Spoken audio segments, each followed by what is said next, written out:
Okay, I'd like to call this meeting to order. All trustees are present. Karina, has the agenda been posted according to Nevada Open Meeting Law? Yes, sir, it has. Thank you very much. Pledge of Allegiance. Mr. Lewis, would you mind starting us since you've been watching so many meetings lately?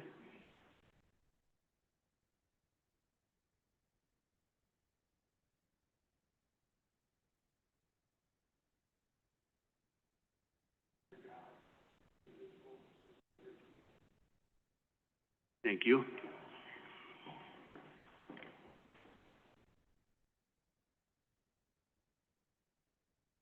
Okay, number 5, public comment. Members of the public who speak are asked to state their name for the record and will be limited to a uniform number of minutes. Board members may respond briefly to public comments, but cannot deliberate on matters that are not listed on the agenda. For matters on the agenda, the board will conduct public comment after discussion of each agenda action item, but before the board takes action. Summary of public comments will be noted in the minutes. Any public comment? Okay, seeing none, we will move on to review and adoption of agenda. Move to approve the agenda as posted. Okay, I have a first by Trustee McFadden. I have a second by Trustee Guerrero-Getch. Any public comment on the posting of the agenda? Seeing none, I'll call for a vote. All in favor? It is unanimous. Moving on to new business. Number 7. This is the moment we all been waiting for. The Board of Trustees will interview the following candidates for superintendent position. Presenters Keith Lewis, Dr. David Jensen, and Todd Hess. Keith, one of you guys want to give just a little spill on how we're going to go about this? Sure. So as you have on your schedule today, we have 4 interviews. We'll take a 10-minute break between interviews, and then just a reminder to the board to limit conversations during those breaks throughout the day.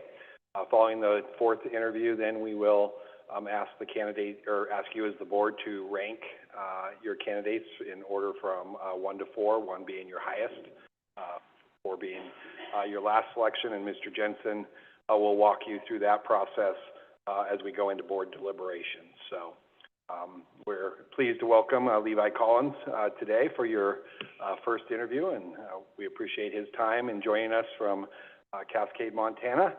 And I will turn it back to you to... Thank you very much. Everybody good to get started? Okay. Levi, welcome. I hope you had a chance to visit one of our food establishments, one of our fine ones, and had a good night. Anyway, good afternoon. Welcome. We appreciate your interest in serving as the next superintendent of Churchill County School District. And on behalf of the Board of Trustees, I thank you for taking the time with us today. The final interview is scheduled for 1 hour. To honor your time and ensure each board member has the opportunity to ask their questions, we will proceed in an organized sequence, beginning with Trustee Bullock and continuing around the board. The interview will be timed, and we will provide reminders of the time remaining as needed to ensure all questions are addressed. Do you have any questions on that? I do not, and thank you.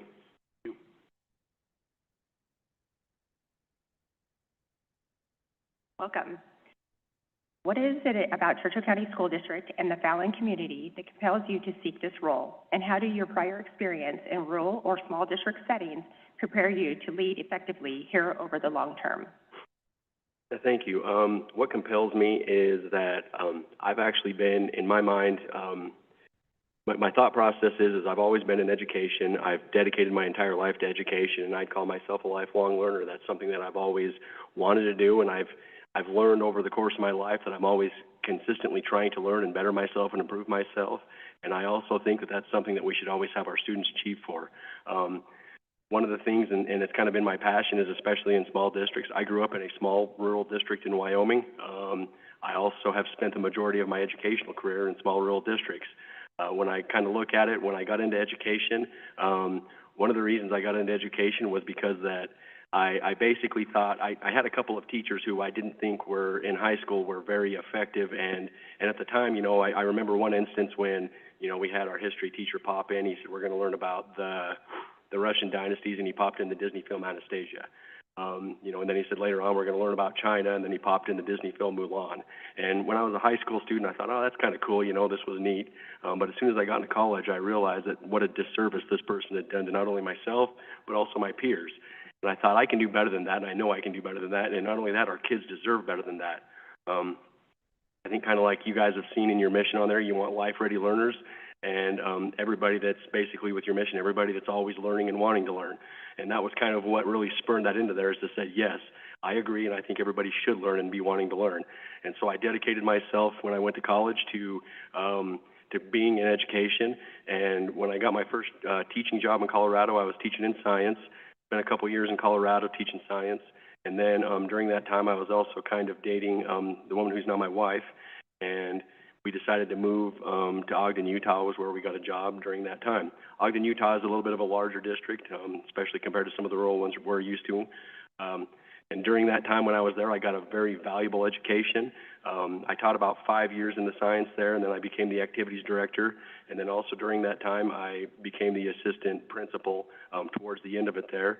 So I was a science teacher, activities director, and assistant principal during those years. And I was also in their aspiring leadership academy as they were trying to build up new leaders to go into that area.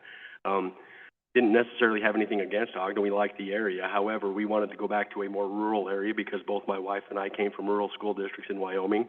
And so we accepted a principal position back into a rural district in Wyoming. I stayed there during a 5-year period. During that time, really enjoyed my services, but I also had a great superintendent mentor. And one of the things he noticed, he said, you know, what is your career trajectory? What do you want to do? And I said, I think I can have an even bigger impact on more students. I said, that's always been my goal, is to have the biggest impact, because I want to make sure that all students have the best learning access possible and that every student can have the same opportunity to succeed. And he said, you know what, I think you have the skill set, and I agree with you.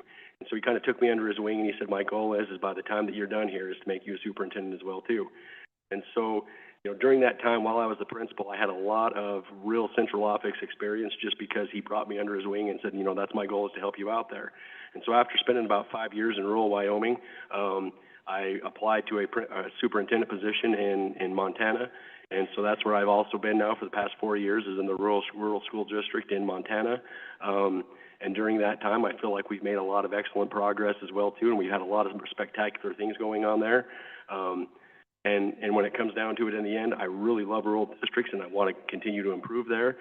Some of the main motivations for kind of seeking this area in Fallon is because we do want a slightly bigger district. The district where I'm at is a little bit smaller than it is here. We want to give our kids a little bit more opportunity, even though we still want to stay rural. And so, you know, when we were looking at it and looking at possibilities of what we wanted to do and where we wanted to go, this seemed like a natural place, and it seemed like the type of community that my wife and I want to raise our kids in and continue with our family.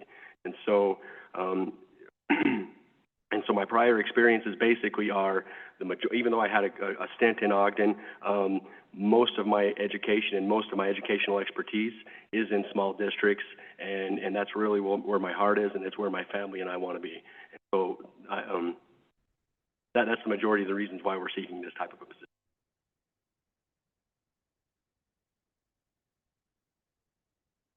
Great. Question 2. The role of superintendent is demanding, especially in a small community where you are always on. How would you describe your leadership style, including your strengths and growth areas, and what personal strategies do you use to remain reflective, resilient, and open to feedback while modeling balance for your team? Yes, I definitely agree that the role of the superintendent is very demanding, and I know, you know, from personal experience that, you know, people want you to stay visible, and people want you to make sure that you're constantly, you know, necessarily a hands-on superintendent. And so it's not enough to just kind of sit back and let people come to you. It has to be something that you go out and you work towards building relationships with people. That includes building relationships with the administration team. That includes building relationships with the teaching team, obviously the students, and obviously the community members. It's a constant effort to make sure that you're communicating. And so I guess my leadership style that I'd say that I have is a very hands-on leadership style. I try to make sure that I lead by experience. I let everybody know that, hey, I've done the majority of the roles in a school district as well, too. I drove bus when I was in college, and that was how I kind of earned my education, was as a bus driver. I've also worked in the maintenance department as well in school districts. I was a special education director as well when I was the principal in Wyoming as well. They made me the special education director. And so I've got a very wide variety and array of educational administrative experiences that make me know and understand exactly what position has and what kind of things people look for. I understand, and I always constantly reflect and think, What did I feel when I was in this position, when I was in the similar position that everybody was here, and what did I want? And I try to make sure that I connect with those people, let them know that I am listening to them and I'm understanding them. Part of effective communication is making sure that you do actually listen to people, and not only that, that they know that you listen to them, and even though you don't always get to make the decisions that they want you to make, at least they know that you listened and that you care and that you thought about it and considered what they were talking about. And once you do those things, it helps them to understand and make a better connection with you and the district in general. So as far as my strengths are concerned, I feel like I have a very good strength in developing leadership. I want to kind of go back to where I talked about that I had a great mentor superintendent, and one of the things that he was very strong at was developing personnel. I feel like he really showed me what it took to develop strong characteristics of personnel, and kind of as I said, that includes being an active listener and making sure that you're hearing what people are actually saying. So with that in mind, I feel like I have a very unique ability to help build and build up capacity and leadership capacity. That includes down at the lowest, down at any basic level in the educational system. And I can help those people say, you know what, you're doing a great job where you're at right now. How do we get even more? And that's always what I want to try to get is to make sure that people can do jobs and be very, very diverse in every job that they're doing. The greater leadership capacity that we have in the building, it's only going to benefit our students. If you look at statistics and you look at the data and the research, basically all of our students have the biggest impact from our teachers. And so the biggest goal that I always say is, how do we make our teachers be as great of leaders as they can, and how do we develop our teachers to have the greatest capacity that they possibly can? And so since the teachers have that greatest role, that needs to be where the most of our focus is how do we increase that capacity to making our teachers the best teachers they can be? And in order to have great teachers, you also need to have a great leadership team that supports those teachers. That includes through professional development, and that also includes through just making sure that your leaders are able to support those teachers. That also brings in recruitment and retention. And when you have those good capacity administrators, it also allows your teachers to start flourishing in their own role as well too. And so some of those strengths include basically building up capacity and building up the leadership capacity.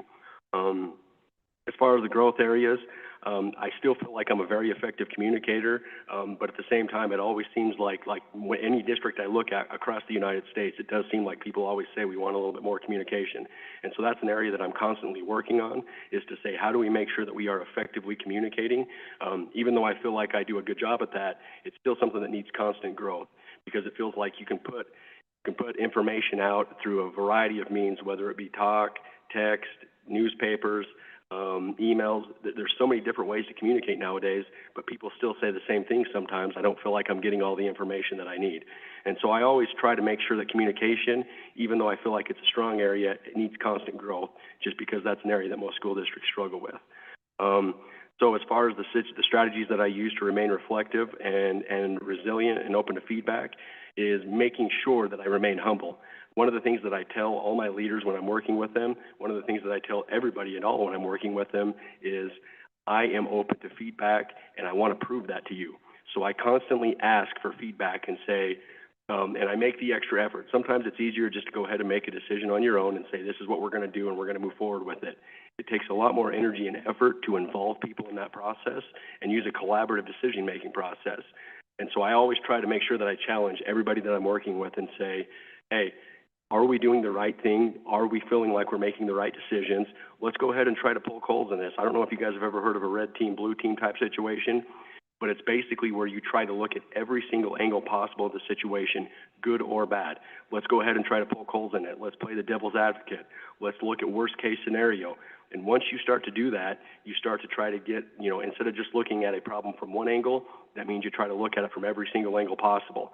I challenge my administrators to, and I actually kind of ask them sometimes too, do you think that we're proceeding forth in the right steps? What would you do if you're in my situation? And I honestly let them know, and I can tell them through our relationship that I build with them, that I will listen and I will trust the feedback that they give to me. That doesn't mean that we always follow that feedback, but I always tell them the same thing as well too when we have our leadership meetings. Guys, the best idea wins. I'm fully believing in that, and it doesn't mean that every idea has to come from me. In fact, I don't think they should. We're building an effective leadership capacity team. That means that great ideas can come from anywhere, and we celebrate those ideas when they happen, and we make sure that everybody knows that they're a part of that decision-making process and team with that. So that's how I try to remain reflective and resilient, is by being very open and honest to feedback. I also try to make sure to teach people to do it in a constructive mannerism as opposed to a destructive mannerism, because we all know sometimes that feedback can hurt feelings, and it can also cause resentment in some senses. But as long as we remain open and honest with our feedback, and we're willing to accept that we can always do better, it just creates a situation, an environment where instead of people fearing and having a fear of talking and speaking, they now suddenly say, you know what, if I have a good idea, I'm willing to share that good idea because I know it's a possibility that it might be something we proceed forth with.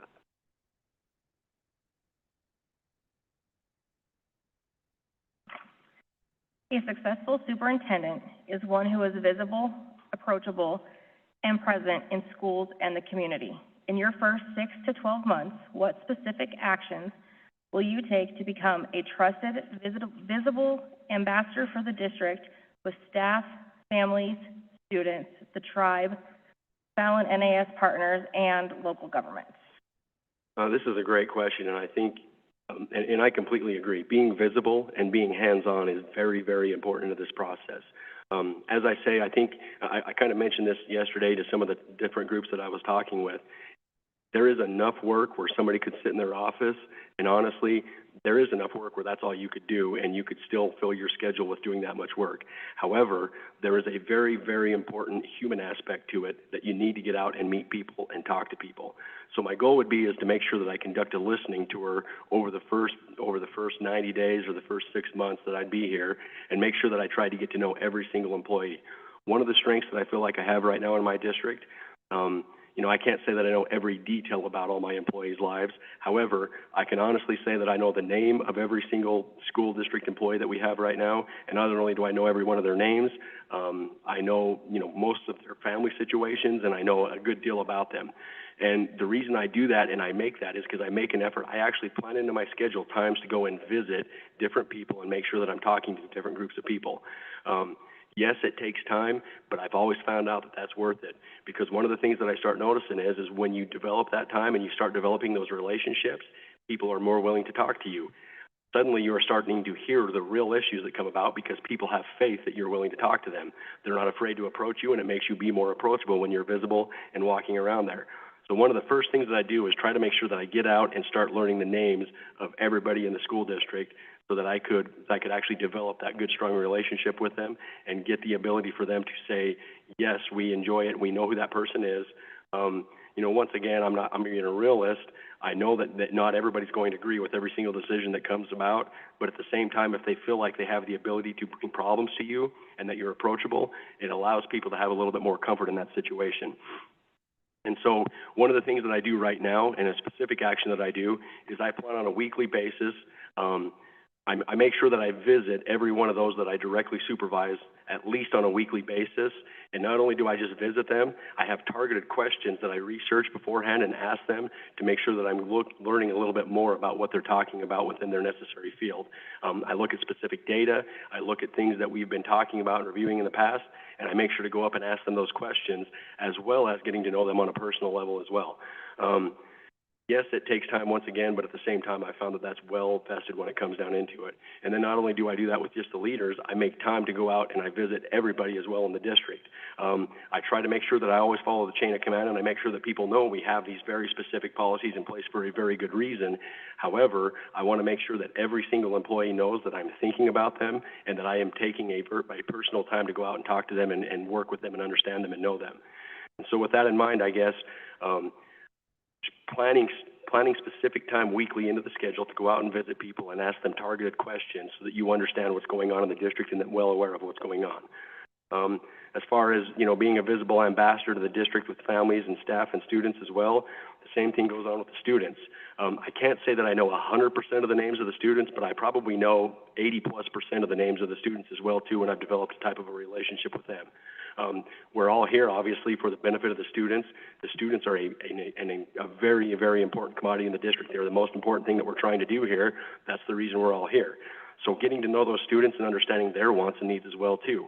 I try to make sure that I have we call them our cabinet meeting, but when I have leadership teams, I even bring in our student leadership in there as well, so that they have the option to have the voice and that they have an option to say, this is what we want as students. We've made a very concerted effort as well to start inviting specific student groups into our board meetings so that our students have a say and that they feel like they're having confidence. This was kind of a neat situation, but we had students who wanted a very, we had a program where students were wanting to petition to get a little bit more money and get a little bit more activity among one of their student groups. I sat down and I coached the specific student group of how I think they should present information to the board, how I think they should follow parliamentary procedure, and the students did an amazing job, and it was one of the neatest experiences that we had at one of our board meetings. And I loved the idea that I was able to help coach those students to be successful and get the initiative that they wanted with the board. So that also goes as well with staff, families, and the tribes and the partners. One of the things that we need to do as well is make sure that I'm also getting out and visiting our local businesses and developing relationships with our local leaders at the state level. One of the things that I found was very important, and I learned this as well when I was a principal for my mentor superintendent, we had a rather older school in Wyoming for some of the standards and the facilities in Wyoming, and it wasn't gaining much interest, and it was getting older and older and older. And even though the facility was in good maintenance because we kept good track of the school and it was in good running condition, it was older and it did appear older even though it was running well. I, with my superintendent, we started conducting tours with our local state senators, our local House representatives, and we several times went to the Capitol in the state of Wyoming, and we talked about the condition of the school, and we talked about how maybe some of the formulas weren't built for school districts that were a little bit smaller. And over the course of about a year and a half, we were successfully able to get legislators and senators and House representatives that came and did a tour of our school. And once they saw the state of the school, they said, you know what, even though you guys have taken great care of the school, we agree this doesn't meet the standards of what we want for the state.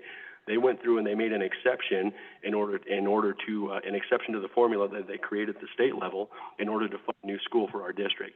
And so I know what it means to go out and lobby with local leaders, also at the local level and at the state level, and in order to help get new facilities and help get new improvements at the state level.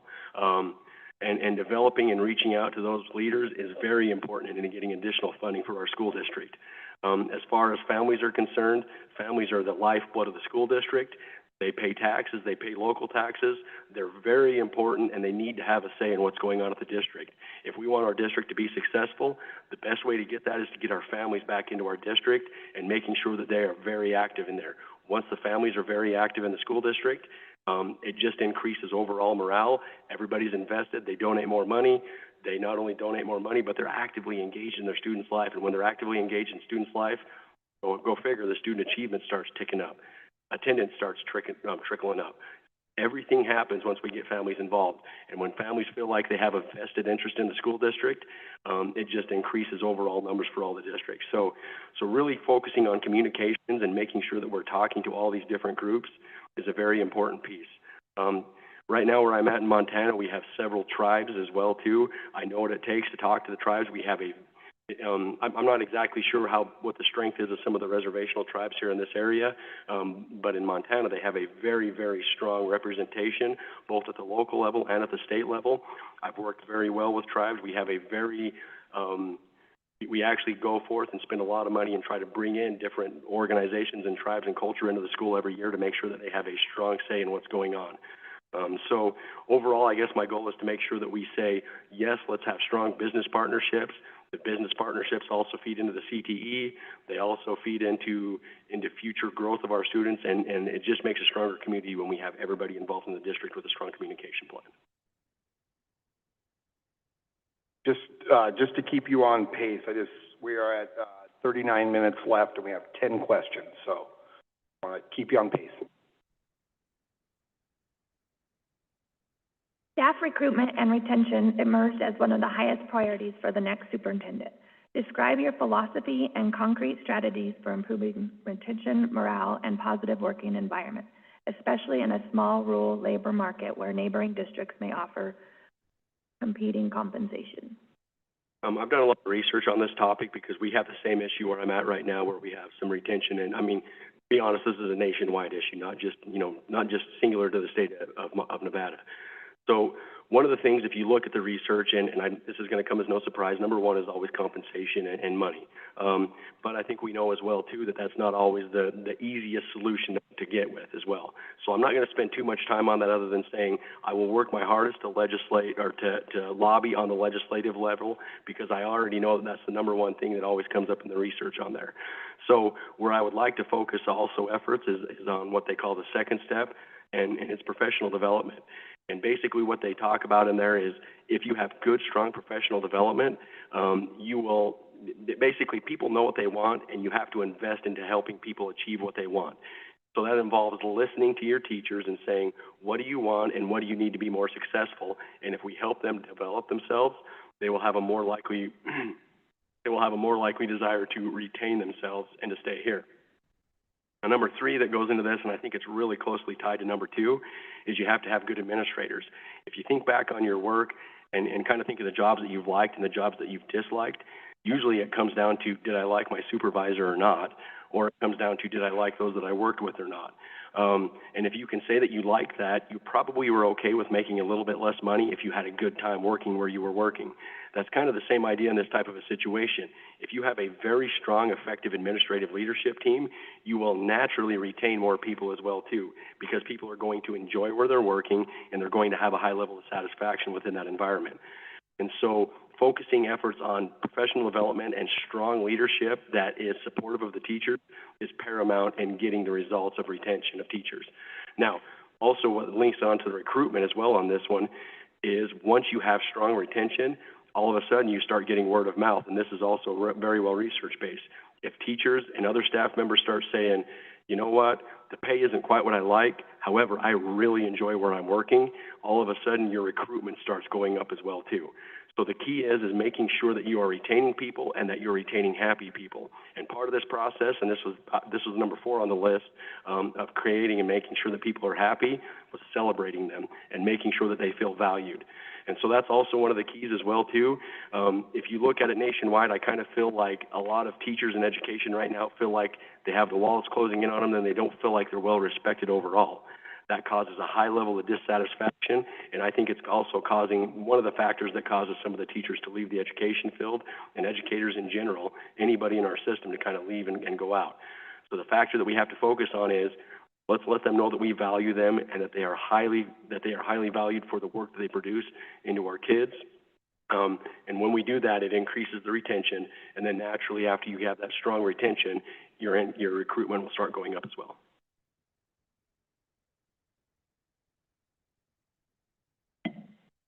All right, thank you. Question 5 is academic achievement, especially in ELA and math, is an area of focus for the district. Walk us through how you would diagnose our current performance, set a limited number of clear instructional priorities, and organize principals, teacher leaders, and central office staff to deliver measurable gains over the next 3 years. I'm just making sure I'm reading this one right. I had a different one on this other form, so. Okay, when I was looking at some of the strategic goals that you guys had on the list, I noticed that some of your strategic goals really focused around math and reading, and I really agree that reading is one of the most important pieces that we can have, and ELA is an essential piece on there. Math and ELA both are essential pieces in having high student achievement and also having a high satisfaction rate among our, leading to a higher graduation rate. I don't think it's any surprise, you guys have probably all heard the studies, that if students are reading on average a 3rd grade level by the time they hit 3rd grade, it naturally just will increase your graduation rate, and you'll by nature get a much higher graduation rate if students are reading on a 3rd grade level by 3rd grade. And so my main focus, I would say, probably on here is to set a precedent for every single teacher focusing on some type of a reading aspect. We tried this in one of my other districts where we had a lower reading achievement level than what we were satisfied with. And so we thought, well, we're going to get together and let's sit down and solve this problem. How do we solve this problem of this lower than we want reading achievement level? And so what we did was we literally said every single teacher is going to focus a certain amount of the time during their week into targeted reading interventions.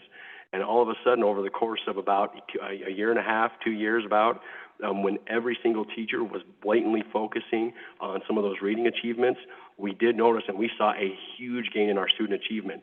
All of a sudden, our students started getting the idea, wow, our teachers are really focusing on reading. you started hearing these conversations among the teachers. The teachers would come and they would report, hey, guess what? Our kids are now starting to talk about reading. Why are we reading in every single class? They'd just sit there and they'd say, even in PE, we're doing some reading. Even when we go into math, we're doing some reading. And all of a sudden, once our students started talking about it, they started realizing they really think that reading is important for us. Once they recognized that, it started upticking. And so as far as what I would do to say focus on that, I mean, just make sure that you make it blatantly obvious to everybody involved that we are focusing on reading and math, and make sure that everybody gets that message. Don't just say it, actually show it and prove it in your thoughts, your actions, and your everyday words. Once you start doing that, kids are smart. They start to pick up on these things.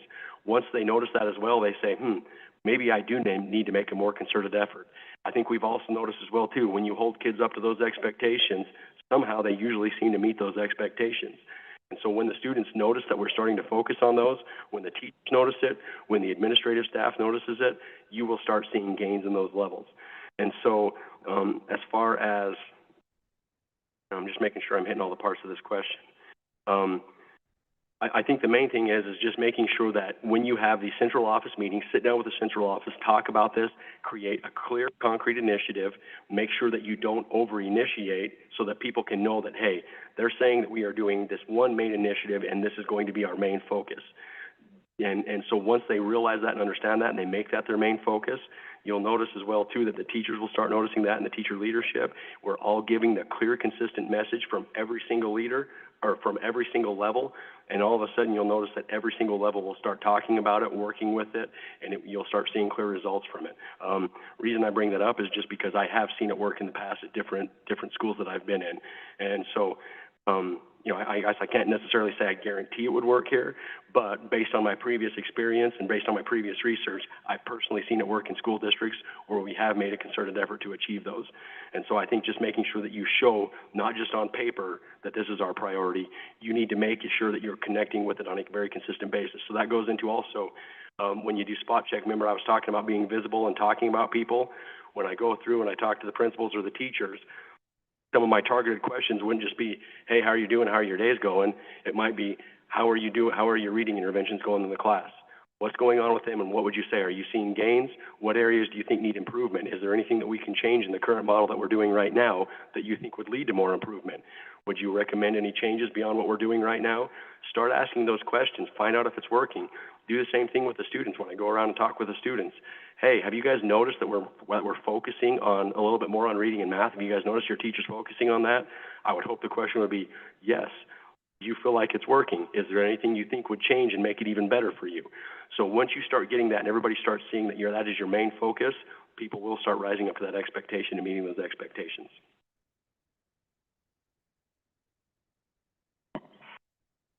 Education evolves continually, and effective leaders find innovative solutions to present persistent challenges. Describe a specific example where you championed academic innovation, such as competency-based learning, a new instructional model, or a creative approach to improve student outcomes. How you built staff and community support for the change, and what measurable results you observed.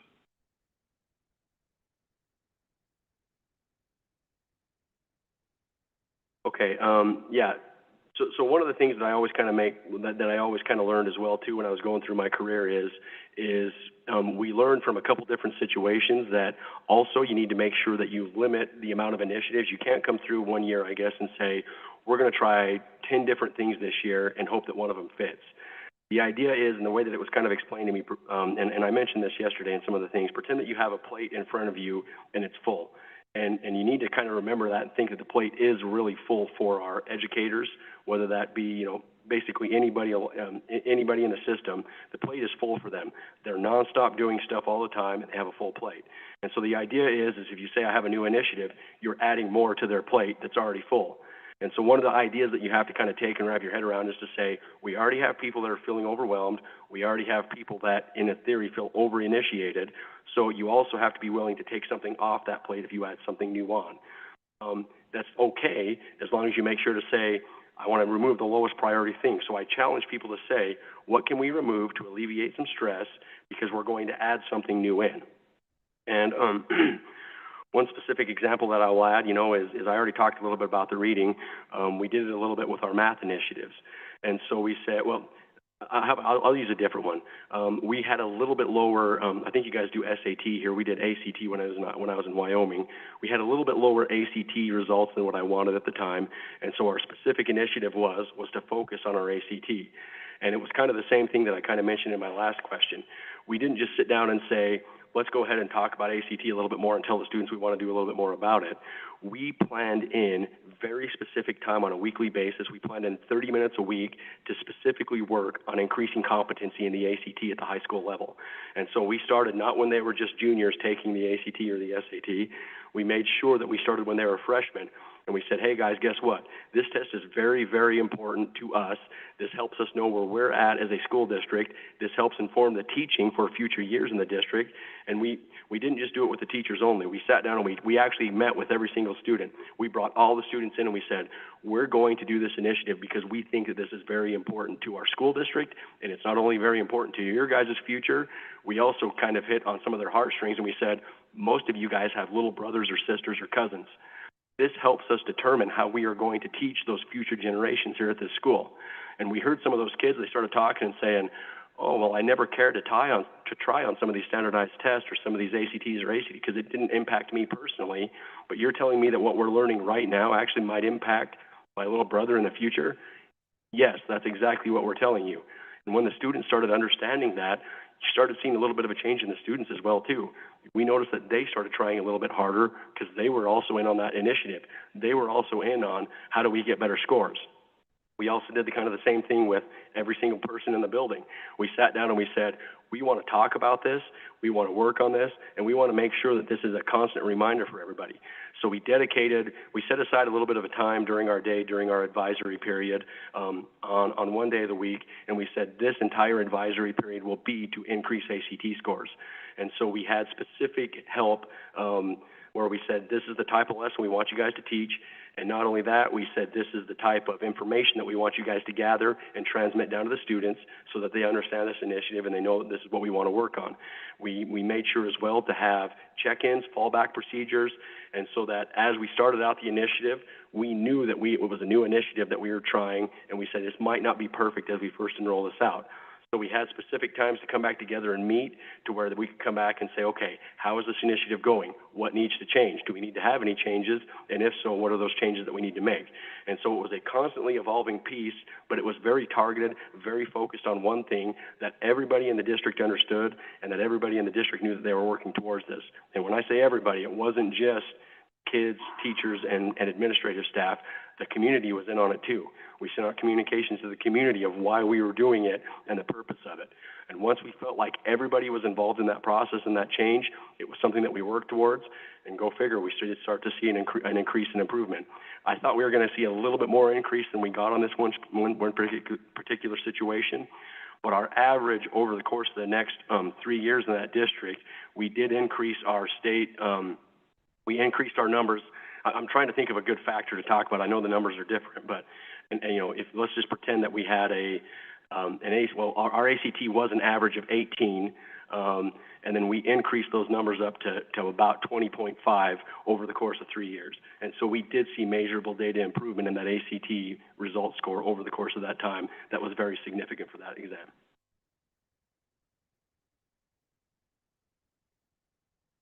Stakeholders identified special education and MTSS as critical areas of expertise. Share a specific example of how you have led implementation or improvement of MTSS and services for students with disabilities, including the data you tracked, how you supported principals and teachers, and the outcome you achieved. Yeah, one of the things I think that benefits me here is I kind of mentioned it a little bit. When I was the principal of my district in Wyoming, I was also appointed as the special education director. And at that time, I didn't have, my undergraduate was not focused on special education, and I wouldn't say that I had the most robust or greatest knowledge of the special education field. I had my courses from my master's degree where we had special education law and special education theory, but that doesn't necessarily make me an expert, just taking a couple courses in there. And so I was actually really glad to have that opportunity because I had a real crash course in there. I learned what it was to be compliant in special education and how important it was for those factors. I learned what the qualification process was for. I learned how to identify the students in those situations. And I also learned kind of best methods and remedies to help those students be a little bit higher achieving in that special education system. So I feel like I have now, after serving as the principal and special education director for 5 years in that district, I feel like I have a much greater knowledge of special education. I still wouldn't say I'm a special education specialist. However, I do have a very good knowledge of that program as well. Now, one of the things that I was able to do in the district that I'm at currently in as the superintendent, we did not have at all an MTSS system.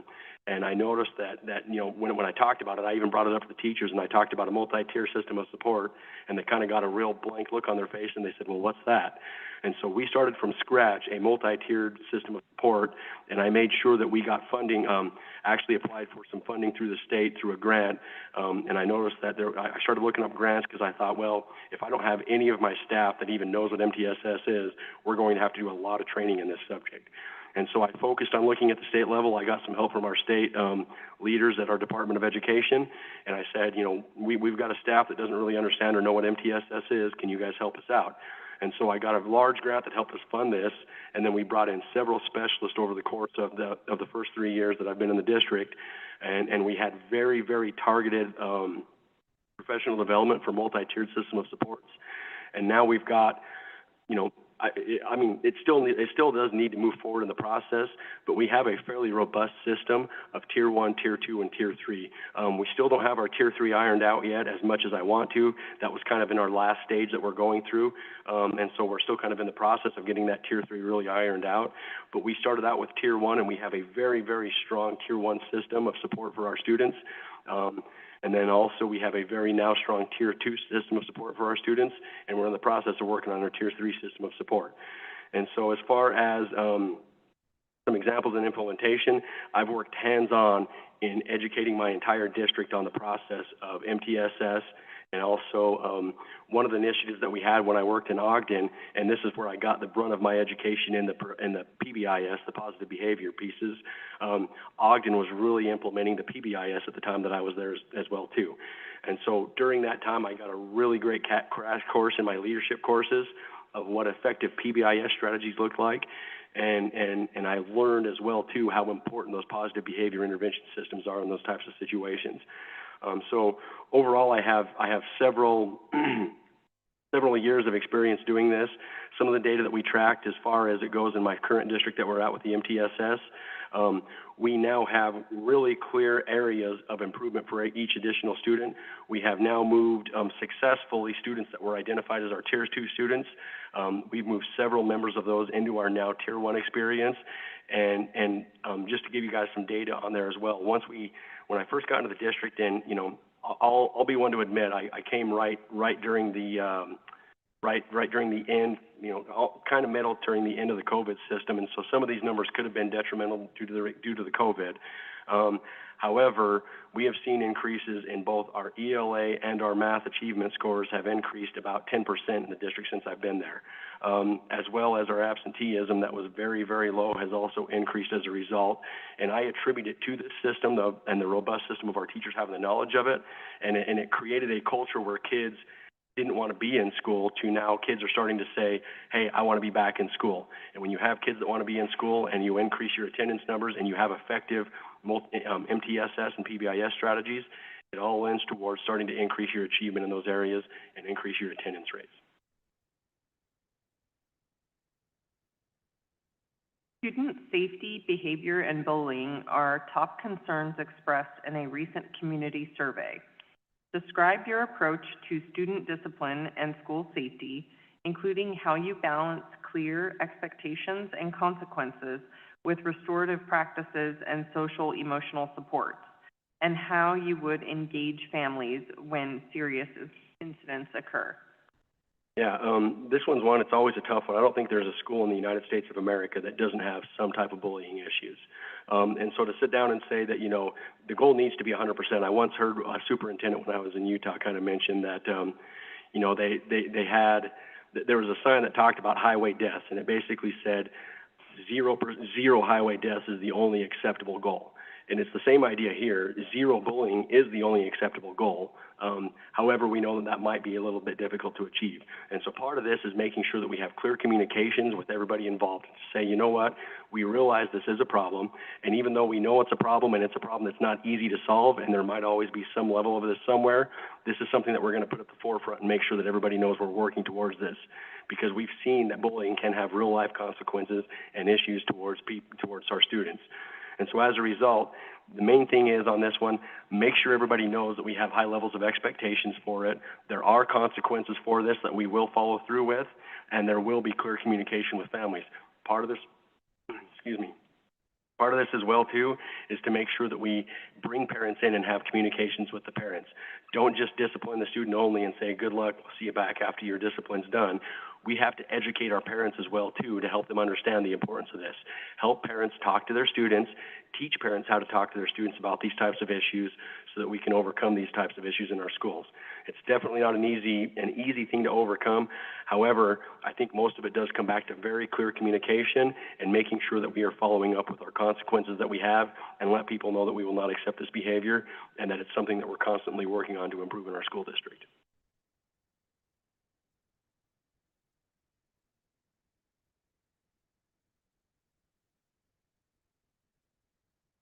Financial stability for a district is a clear priority. Please describe your experience with school or district budgeting and long-term capital or facilities planning, and explain how you would build a multi-year financial plan that is transparent, student-centered, and sustainable in a district our size. Luckily for me, I have quite a bit of experience in financial planning. I've got not only a lot of theory from all of my administrative courses that I've taken. It's a very, very when you go through basically the programs, I'm going through a doctorate program right now. It's a very, very it's a topic that's hit on frequently in all the courses, and so I've got a very good theory behind this. But then I've also got I told you guys as well that my superintendent brought me in even as a principal. So I've got 9+ years of experience in financial planning for systems. I mentioned to you guys that we had long-range facilities at every single school that I've been at. We've had long-range facilities plans. We had 5-year plans. When I was the principal that I helped develop in line with our superintendent, we also budgeted and planned for a brand new school that we created and that we built. And then also at my district that I'm at right now, helping them understand the need. We didn't have any financial plans when we got there, and helping them start creating a 5-year plan so that they knew what was going on and that we had a 5-year plan built out for our facilities, what needs to be repaired, what's on schedule to be repaired, and so that we could be honest stewards of our financial budget. Fiscally, I'm very conservative when it comes down to it. I try to make sure that we always have a rainy day fund. Just as an example, we built up a rainy day fund of about $1 million in the district I'm currently at, and I feel like it's a very good thing we did because we had an unexpected windfall. We had our boiler control systems that were slated to last for about another 15 years according to our financial plan. And suddenly they just went out, and go figure, in one single year we had a $450,000 expense that we didn't expect. So planning for inevitable issues that might occur, even though you don't know what's going to happen, and making sure that you have a real robust plan looking at least 5 years into the future is essential to make sure that districts remain financially sound. Constantly going back and reviewing the budget, having clear, open conversations with the business management team, and making sure that we are on track and spending money where we say it's going to be spent is an essential piece of this. And so, facilities planning, just making sure, one of the ways that's helped out as well, too, I've worked with several engineering firms to help out. I would probably recommend this as well because I feel like it's paid dividends to the district. Basically having some groups come in and for a specific cost, they can say, this is the project out of all of your facilities that we look at over the course of a 30-year period, and essentially they give a 30-year plan of how long they think things are going to be, when things might need to be repaired or replaced. And so I would recommend as well something as that nature because it gives you the option to say, this is how we want our systems replaced over the course of a 30-year plan as well too. And so doing all that together does help when it comes to being fiscally responsible and making sure that you have a budget that's going to keep the district in a well place as far as the budget is concerned. And obviously when it comes down to it, the main thing is yes, we need to make sure that our budget's in place for the facilities. When we have good, strong facilities, that does go back to say, good, now that we are sound financially, how can we make and invest all the rest of the money that we possibly can in our students? Because obviously, they're the results that we want to increase more than anything else. Our students are our bottom line when it comes down to it. And anything that we can do to help our students achieve, great. And let's hope that we do that by managing our business very well elsewhere. Good 10. Successful superintendents in Nevada must clarify roles and work effectively within a balanced governance model. How do you define the proper roles of the board and the superintendent, and what are 2 or 3 concrete practices you use to keep the board well-informed, avoid surprises, and ensure that policy, oversight, and operations remain appropriately aligned? Having effective board and superintendent relationships is essential. There's been tons of research done on that as well, and I don't think that goes as any surprise to anybody. One of the ideas, and I kind of always try to resonate with this, is pretend that the district is a ship. The board is, and basically they say the board owns the ship, and the board determines the port of which it's going, and it's the superintendent's job to basically be the captain and determine how it helps to get there. I try to espouse that in what I do. I try to make sure that we maintain clear governance models in between us, and one of the things that I try to do is, and make sure that I do this, and if you ask my board members, some of the things of my relationships with them, I keep the board well informed about what's going on in the school district. If I think the board's going to have anything that they might hear or anything that happens on that they're going to need to be informed about, I make sure that my board members know about it, hopefully beforehand if I can. If I have knowledge about it, I'll make sure the board knows about it before. I try to make sure the board stays well informed on hot topics, anything that might be coming up, so that we can maintain that good governance model. I don't want you guys to be surprised, and I make sure that I do the same thing with my staff as well, and I say the same thing to them. If you think something's going to come to me or somebody's going to call me about a specific issue, I hope that you inform me previously if possible. So I extend that same courtesy to the board. Also, one of the things that I want to make sure that I try to do, I am as transparent as I possibly can be. Even when it's not good or necessarily, something that's not favorable. I always kind of have this theory in my mind. If you hide things, typically things that are unfavorable, I always kind of think in my mind, maybe this isn't the best example, but I think in my mind they smell. And eventually that smell is going to get out and somebody's going to smell it, and it doesn't smell good when that happens. And so my idea behind this is yes, not everything that we do is always the best news or the information. However, how do we solve that information if we're not being clear, open, and transparent about that? So my goal is to make sure is that the board knows the trials, the hardships that are going on, and then also that we have a plan to try and fix it, and to bring that board in as well to say, do you guys have any recommendations or suggestions on moving forward with this? And so, so as far as that's concerned, just make sure that, yes, sometimes I have been known to sit down and say, I want the board to be as involved as possible, and I honestly do. The board has a very, very integral part of this, but it's sometimes too, there needs to be a reminder on both ends. Is this really the board's place to talk about this issue? And it goes back to the other end. Is this really the superintendent's job?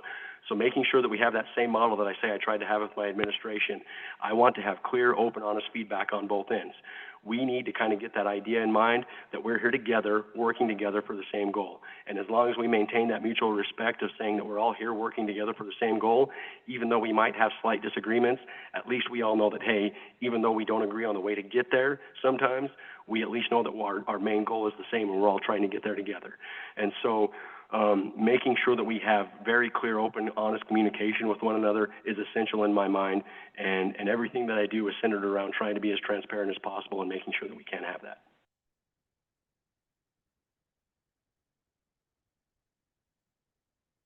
All right, question 11. Effective superintendents build and guide a strong district leadership team. How do you approach supervising principals and central office administrators to ensure alignment with district goals, clear accountability for results, and ongoing professional growth? I think I hit this a little bit in my previous question, so I won't go into extreme detail on this one. But I think the main thing is, and kind of like we talked about, being visible and having constant communication with them. Right now, what I do, I do have a slightly smaller administrative team where I'm at right now than what would be here, but I meet on a daily basis informally with every one of my administrators. I have, right now as well, I have a weekly formal meeting where we talk about goals, strategic goals, what we're doing, how we're trying to reach those goals, check-ins, why didn't we reach goals? We make sure that we have clear, honest, open conversation. Hey, we had this goal and we didn't seem to meet it. What was going on? Why didn't we meet that goal? What do we need to change and improve in order to meet that goal? And then afterwards as well, do the same thing with all my administrators. And I also allow them and tell them to say, hey, guys, if you feel like you have something you need to talk to me about, even if it's not a formal meeting, I encourage you to call and talk about it. I do the same thing. We're all on the same team. Our main goal is to be successful. So let's not try to hide information. Let's be open and honest about it. Let's talk about the problems, the issues that we have, and let's focus on solutions rather than trying to hide information. And so that's the idea that I want to make sure is to develop those types of relationships. I want them to trust me and know that they can come to me with problems and that we're going to work together to try to solve those problems. And so the main thing is being as visible as possible, making sure that you have targeted visitation with each one of those groups, making sure that you allow them to informally approach you, but also that you're having consistent formal meetings where you do formal check-ins with everybody and make sure that we are working towards the same goal and having the same ideas. After 3 years, what will look and feel different in Churchill County School District, and how will students, staff, families, and the community know your leadership has made a meaningful difference? The main thing that I want everybody to say is we feel like we are going in the right direction, and we're going in a positive direction. I've been able to achieve that at the school district that I'm at right now. When I came in, one of the things that they really, and the board was just very open and honest with me, and they said, our culture is not where we want it to be. Students don't want to be here, staff don't want to be here, and we're not where we want to be. So I sat down and I started working on a thought process in my mind. How do I help change that culture? Well, one of the things that I noticed was that the communication was just very, very low amongst administrative staff, teachers, and then also the students. Students didn't want to be there because the teachers weren't happy. And then all of a sudden it was the administrative team was having a hard time working with the teachers as well. And so the idea that we came about there was to say, how do we develop an effective communication plan where people feel like they are willing to be here, where students want to be here? What we did was we got our students involved very much and just said, what kind of changes would be meaningful to you guys? What changes do you guys want to see that would make you guys be happier here? We took their feedback openly, honestly, and we told them to be brutally honest with us. What do you like? What do you not like? We took those things and we did the exact same thing with our teaching staff. What do you like? What do you not like? What would increase your trust with our administration and our leadership?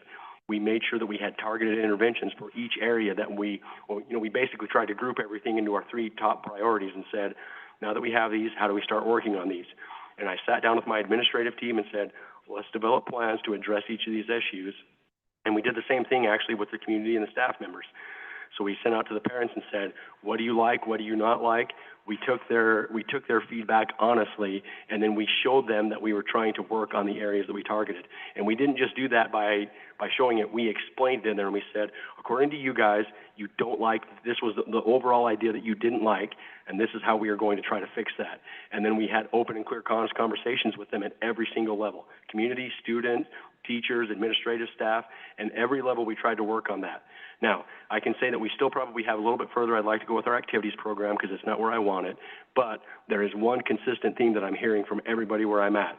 We feel like the school is going in the right direction, and I feel like that's the main thing I guess that I'd want to say as well too is, this is a process. Sometimes it takes a little bit of time, but everybody I hope would say we are going in the right direction and we feel good about where we're going. Thank you.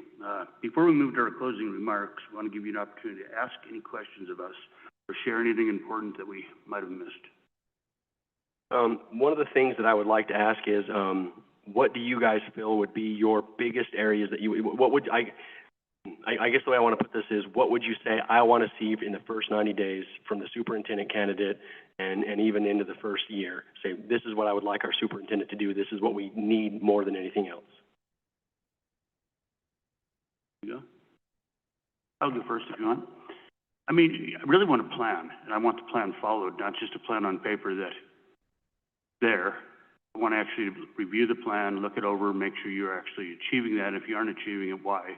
Is the plan too aggressive? The other one, I want you to get to know the community, the staff, the board. You have 7 bosses. 5 of us will be here for at least the next 2.5 years of the next superintendent. I think you need to get to know us, know our pet peeves, know what we are striving for, and try to accomplish it. But I think getting out there and knowing everybody would be my biggest goal for you. Anybody else? I think that's a good summary. Okay, so I just want to take a minute and thank you. Did you have any other questions first? Any other statements? I do have another, overall, and I always like this because I do feel like facilities are a very important thing. I kind of have this mindset, and I guess it kind of goes back to, you know, if kids feel like they are living in a situation where the facilities aren't great, or the staff or anybody else, I always feel like, you know, it kind of lowers the respectability and the validity of what's going on. How do you feel overall, you know, in your guys' mind? Is there any other major facilities improvements that you guys would like to see made, or anything that would think to improve the facilities and overall just improve the overall morale? Makes people take it more seriously, I guess, in my mind. I actually think we're doing really good with facilities, and we've done a really nice job of.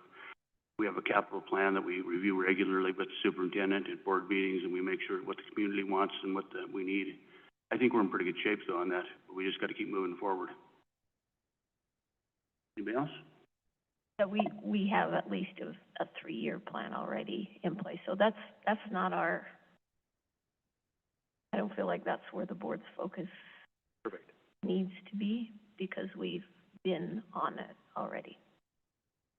Well, then probably the only other thing I'd want to add on there is to just say, you know, based off of some of your guys' on my questions on there, if you haven't already talked to some of my references from the board that I put on there, go ahead and ask them about my relationship that they have with me. I'm very confident that they will say I am very open in my communications with them, and that I do strive to make sure that the board is well informed of what's going on. And I would say that that's also one of my strengths, is the relationship that I have with my board. Okay, with that said, I just want to thank you for your time, your thoughtful responses, your interest in serving the students, staff, and families of Churchill County School District. On behalf of the Board of Trustees, we appreciate the preparation and reflection you have brought to this process. This concludes our formal interview questions for today. Once all interviews are completed, the board will move into deliberation to hopefully make a decision. We'll communicate the next steps to the finalists once that's complete. Thank you again. Thank you.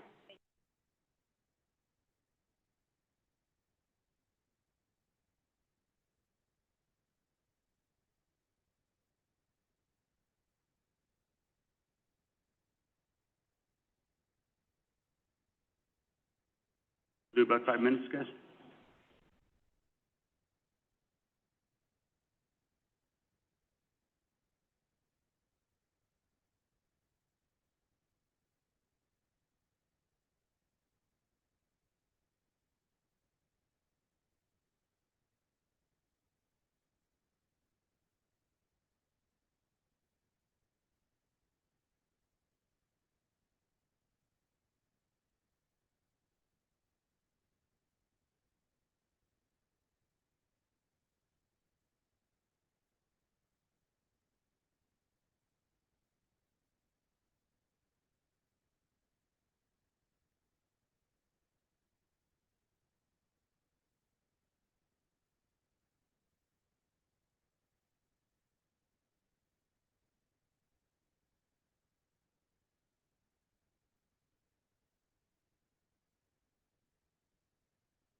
Good afternoon, welcome. Hope you had a good drive and a good night's stay, couple nights stay. Anyway, we appreciate your interest in serving as the next superintendent of Churchill County School District, and thank you for taking the time with us today. The final interview is scheduled for 1 hour. To honor your time and allow each board member the opportunity to ask questions, we will move through our questions in an organized manner and may generally manage the time as needed so we can hear your responses on all key topics. We will be starting with question 1 with Trustee Bullock. Right in. What is it about Churchill County School District and the Fallon community that compels you to seek this role, and how do your prior experiences in rural or small district settings prepare you to lead effectively here over the long term?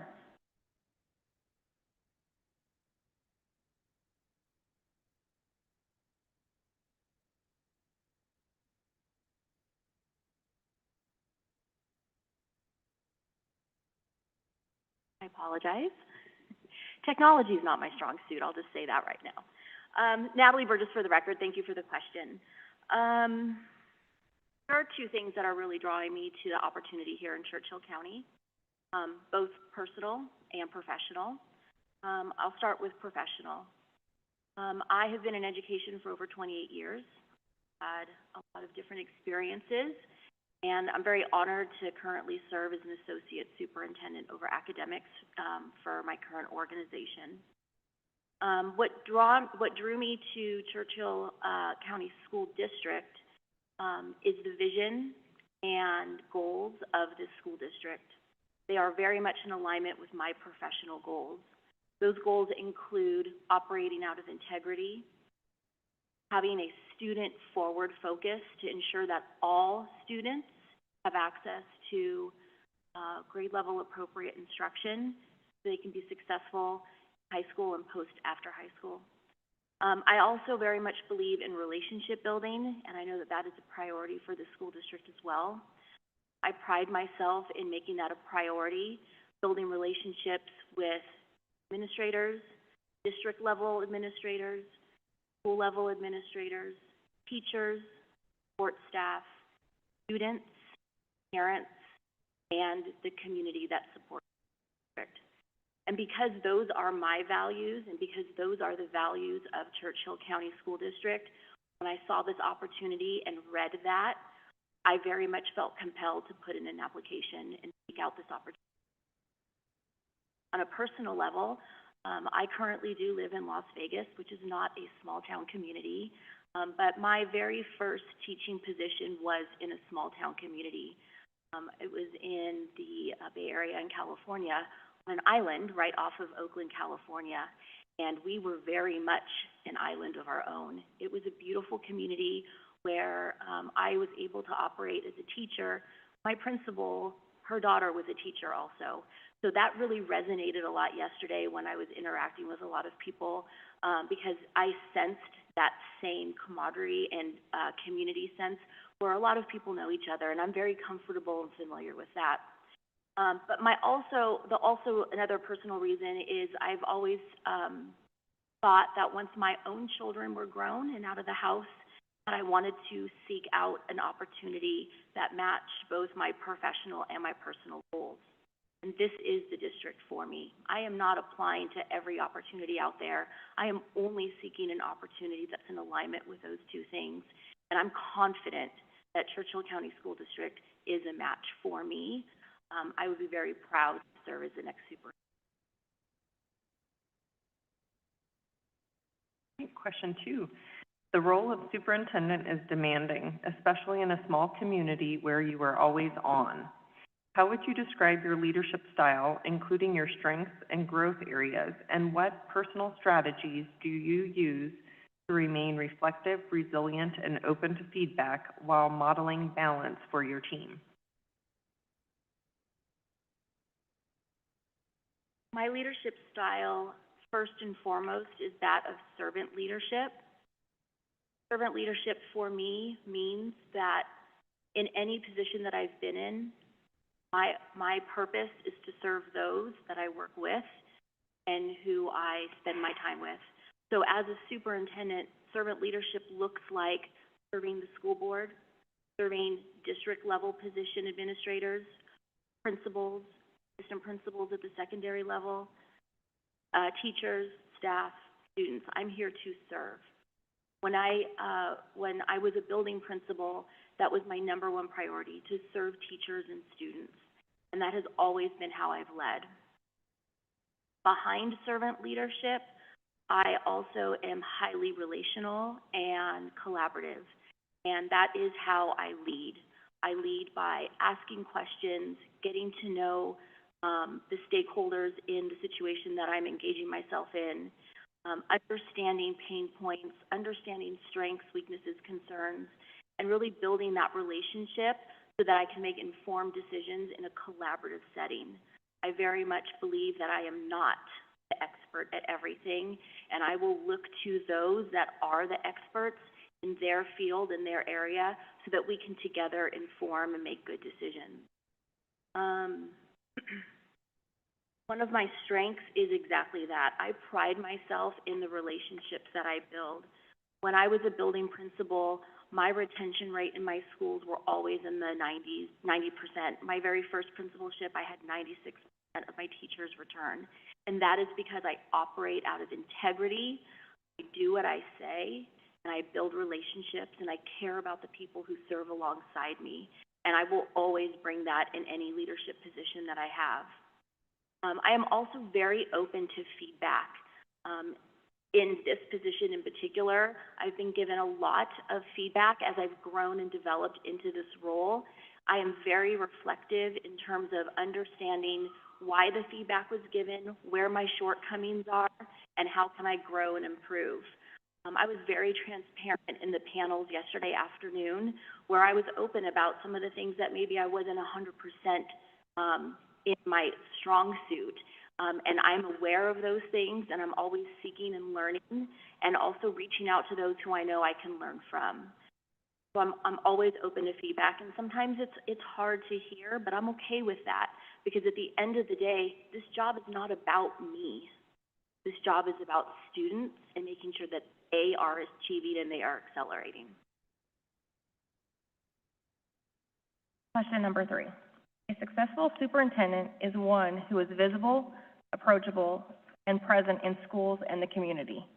In your first 6 months, what specific actions will you take to become a trusted, visible ambassador to the district with staff, families, students, the tribe, Fallon, NAS partners, and local government? So visibility is absolutely one of the things that I value and that I operate out of. It was one of the reasons why I knew that this was a position and an opportunity that I wanted out, because visibility, that theme ran very strong through board vision, school district vision, and goals. And so that was one of the reasons why I knew this very much was the correct professional and personal match for me. Visibility is extremely important. That is how you begin to build relationships. That is how you begin to earn and build trust with all stakeholders. So in those first 6 months, I will be on campuses. I will be interacting with all stakeholders. My plan would be to make sure that I am very intentional with one-on-one meetings with school-level administration, district-level administration, all of you, teachers, staff, parents, and students. And it will not be done haphazardly. It will be done with an agenda, intention, with questions, so that I can learn, so that I can understand context of historical patterns from the school district and future goals and ambitions for this school district. And I will ensure that I do that in a very systematic way.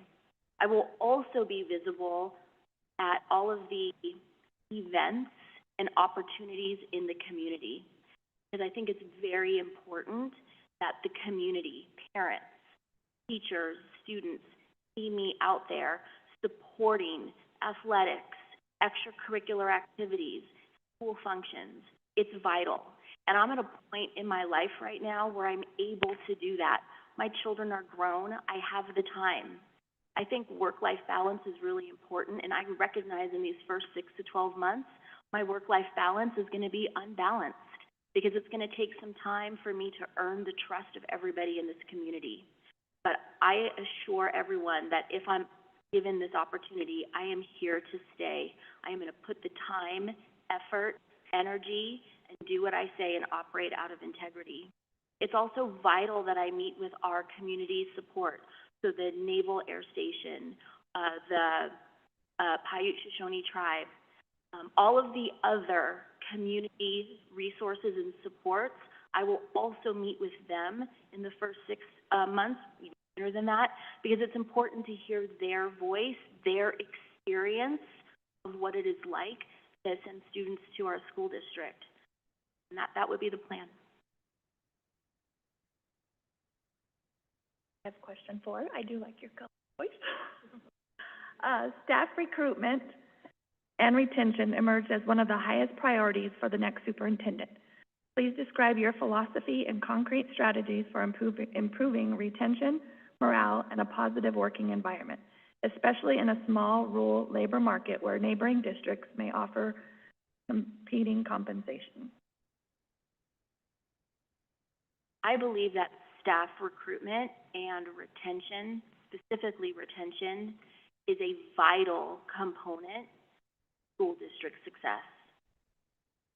And I also understand that the pain points and roadblocks for having strong retention and recruitment in a small rural community poses a lot of challenges. This is one of the questions that I asked every single principal yesterday, and I also talked to HR yesterday as well in my panel interview about strategies currently underway for retention and for recruitment. My strategy for retaining teachers comes from all the things that I've shared already. It's about building relationships, and it's about pouring into our teachers. Teaching is a very challenging profession. And one of the things that I really try to remember is what it is like to be a classroom teacher, because I cannot lose sight of that as a superintendent. One of the biggest research-backed strategies that I know that helps retain teachers is creating a positive, proactive observation and feedback cycle. This is not evaluative in nature, but supportive in nature. Teachers want their principals in classrooms. They want feedback. They want to know how they can grow and do better. They want ongoing support. And the only way that we as administrators can know what that support needs to be is by being in their classroom and by meeting with them regularly to ensure that we are providing them with the support that we need. And if they're struggling, that is okay. How do we come up with a plan that's very intentional to begin to develop their pedagogy in their instructional practices? And this is something that I have implemented in my current position. I have always been a proponent of being in classrooms, and that is what I have found to be the most impactful way to ensure that teachers with our district.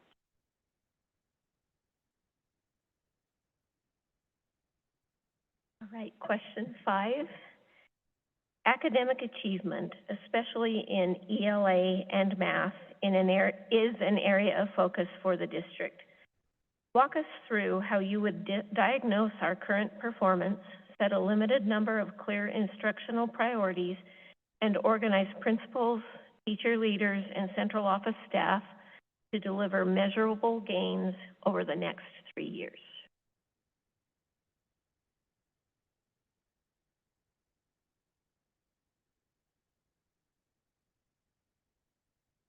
So academic achievement in ELA and math is critical. And my experience in instructional leadership has been exactly in this area.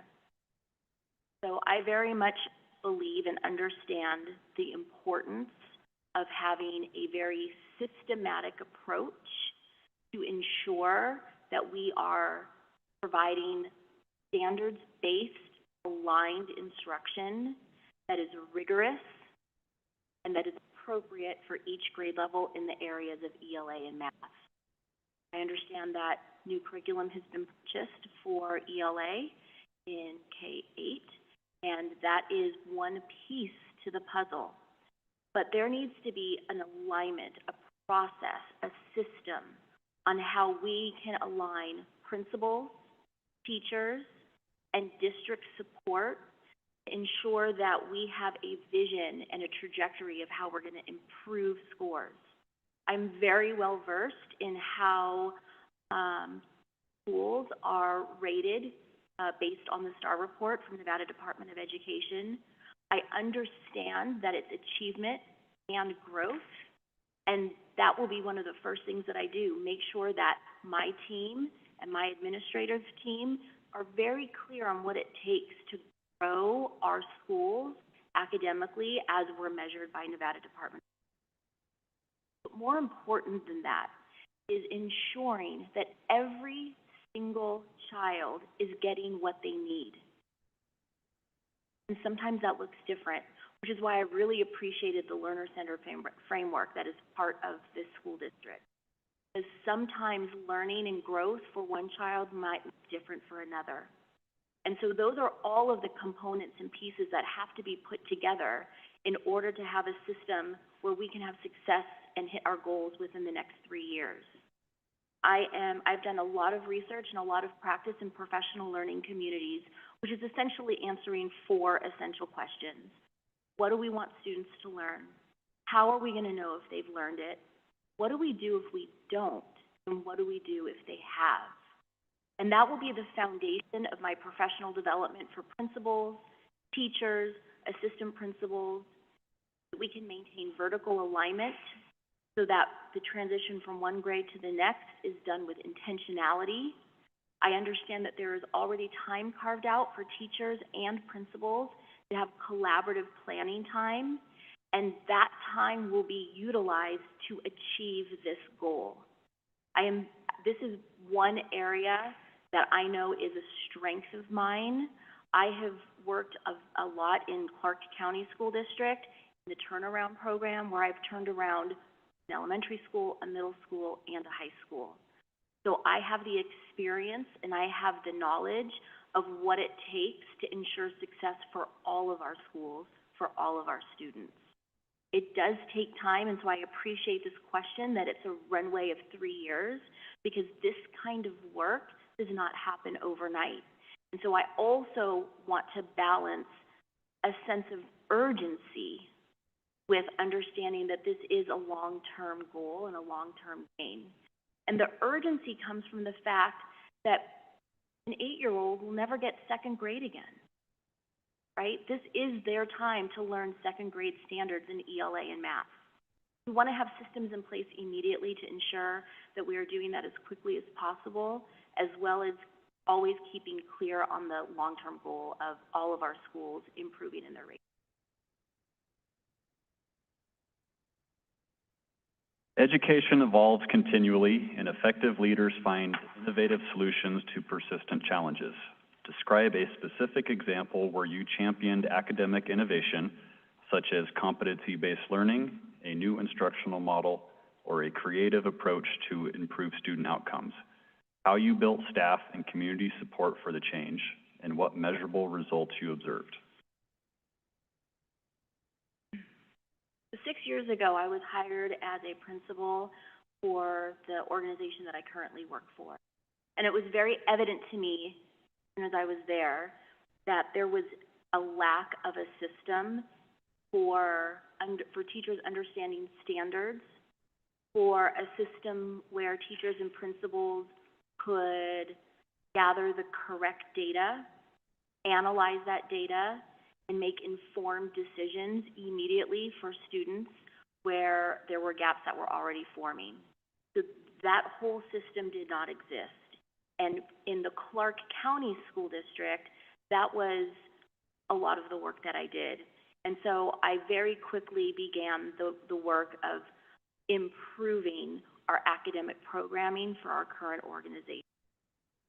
So first and foremost, it was a lot of professional development on understanding the Nevada academic content standards, providing professional development for administrators and teachers on what those standards really mean, because they're complex, and we need to unwrap standards so that we can break them down into specific learning targets. And then once we understand the learning targets, how do we align and use our curriculum as a resource to help teachers instruct those learning targets? There was a lot of professional development that needed to happen because none of that was happening in my current organization. The data that they were collecting was also data that did not truly measure progress towards grade level standards with the appropriate rigor. So I worked with a team, I gathered a team of teachers, administrators, instructional leaders, where we could revise and create more robust assessments so that we were actually looking at data that informed us on how students were performing in grade level standards. Once all of that was done, then it was a matter of looking at instruction, because Tier 1 instruction on our campuses was very teacher-led, a lot of direct instruction. The teacher was doing a lot of the talking, and the students were doing a lot of listening. So not only did the professional development have to talk about the what we are going to use, but then it was how are we going to instruct. So then that required a lot of professional development and expectation on ensuring that our teachers were delivering instruction that was gradually released for students, that was differentiated for students, meaning meeting the needs for each child, and then assuring that the teachers were doing ongoing formative assessment so that they could catch kids very quickly when they were not understanding. There was a lot of resistance at first. There was a lot of questions and needing to understand the why behind that very important work. It is one of the projects that I am most proud of because the results that we are now seeing in our schools are profound. One of our schools was a persistent 3-star school, and now both that elementary and middle school are 5-star schools. We have another school that was a persistent 1-star elementary school, and I'm proud to say that last year it was a 4-star school. And so that success validated a lot of the work done. And we still have a lot of work to do, a lot of professional development and reinforcement, but that is an example that I'm happy to share with the board.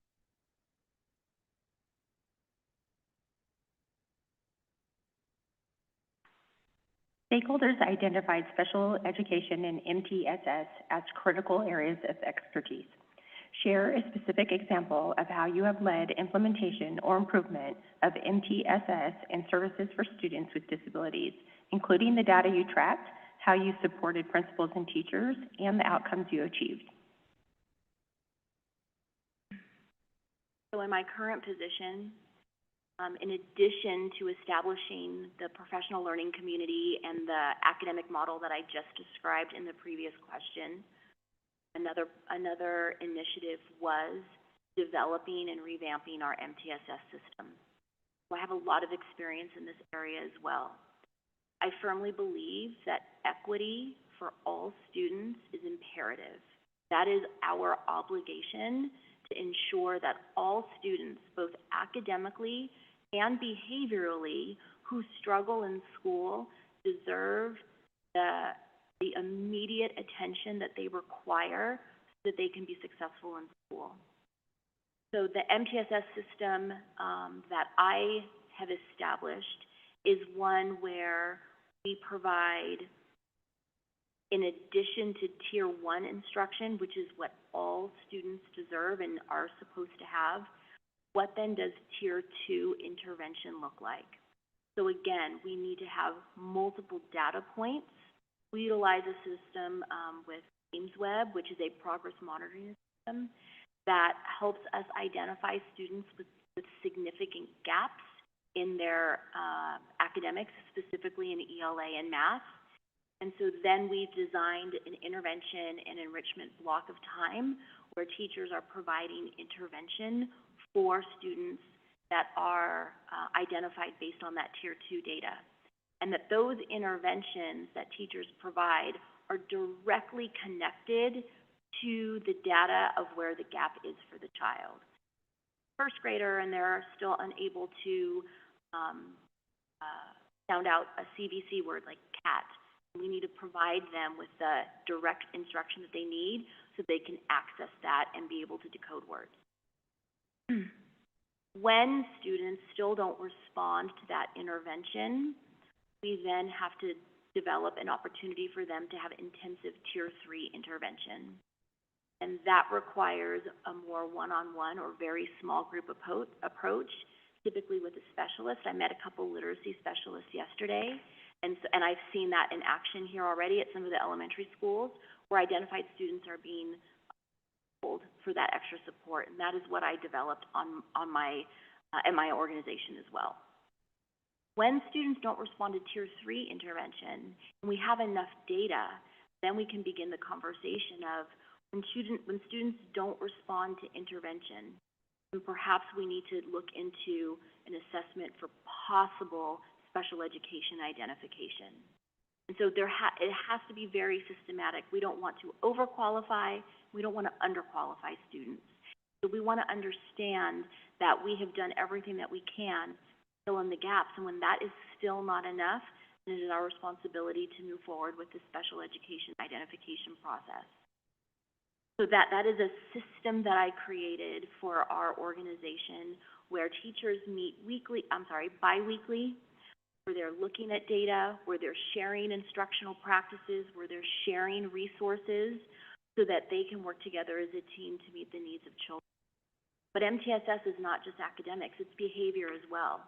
And so we also need to make sure that when we have students that are struggling in the classroom, we have to gather that data and understand why. I saw some beautiful examples on campus yesterday where there are lots of PBIS supports for students. I'm very well versed in PBIS as well, and that is something that we integrated in my current organization as well. Not the PBIS system, but we use behavior interventionists so that we could gather data and provide Tier 2 and Tier 3 intervention for students that are struggling behaviorally also. So that is my experience with MTSS. I saw a lot of examples already here in Churchill County, and I can bring my knowledge and my experience to make that even more robust. Question 8. Student safety, behavior, and bullying are top concerns expressed in a recent community survey. Describe your approach to student discipline and school safety, including how you balance clear expectations and consequences with restorative practices and social-emotional support, and how you would engage families when serious incidents occur. Student safety will always be my #1 priority. And student safety is both physical safety and emotional safety. And for a variety of reasons, that emotional safety right now is something that our students really struggle with. So we need to be really aware of why that is, what are the root causes, and then how can we make a plan to address those needs. So it is very important that I gather information. In the previous question, when we talked about those first 6 months, one of the things that I would want to do is look into the data. I will look at student discipline data.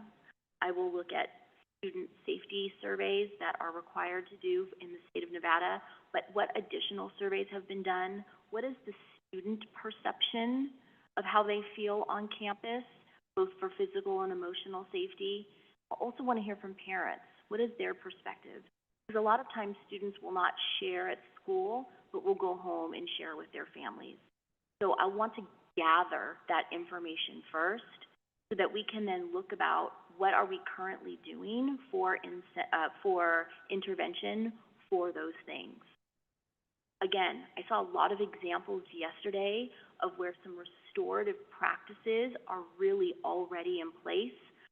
I very much want to see those in action. I saw it at Numa Elementary School.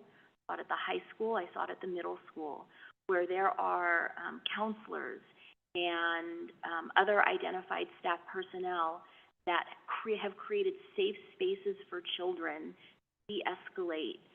But not only that, but then to restore the behavior, whether it's with another student.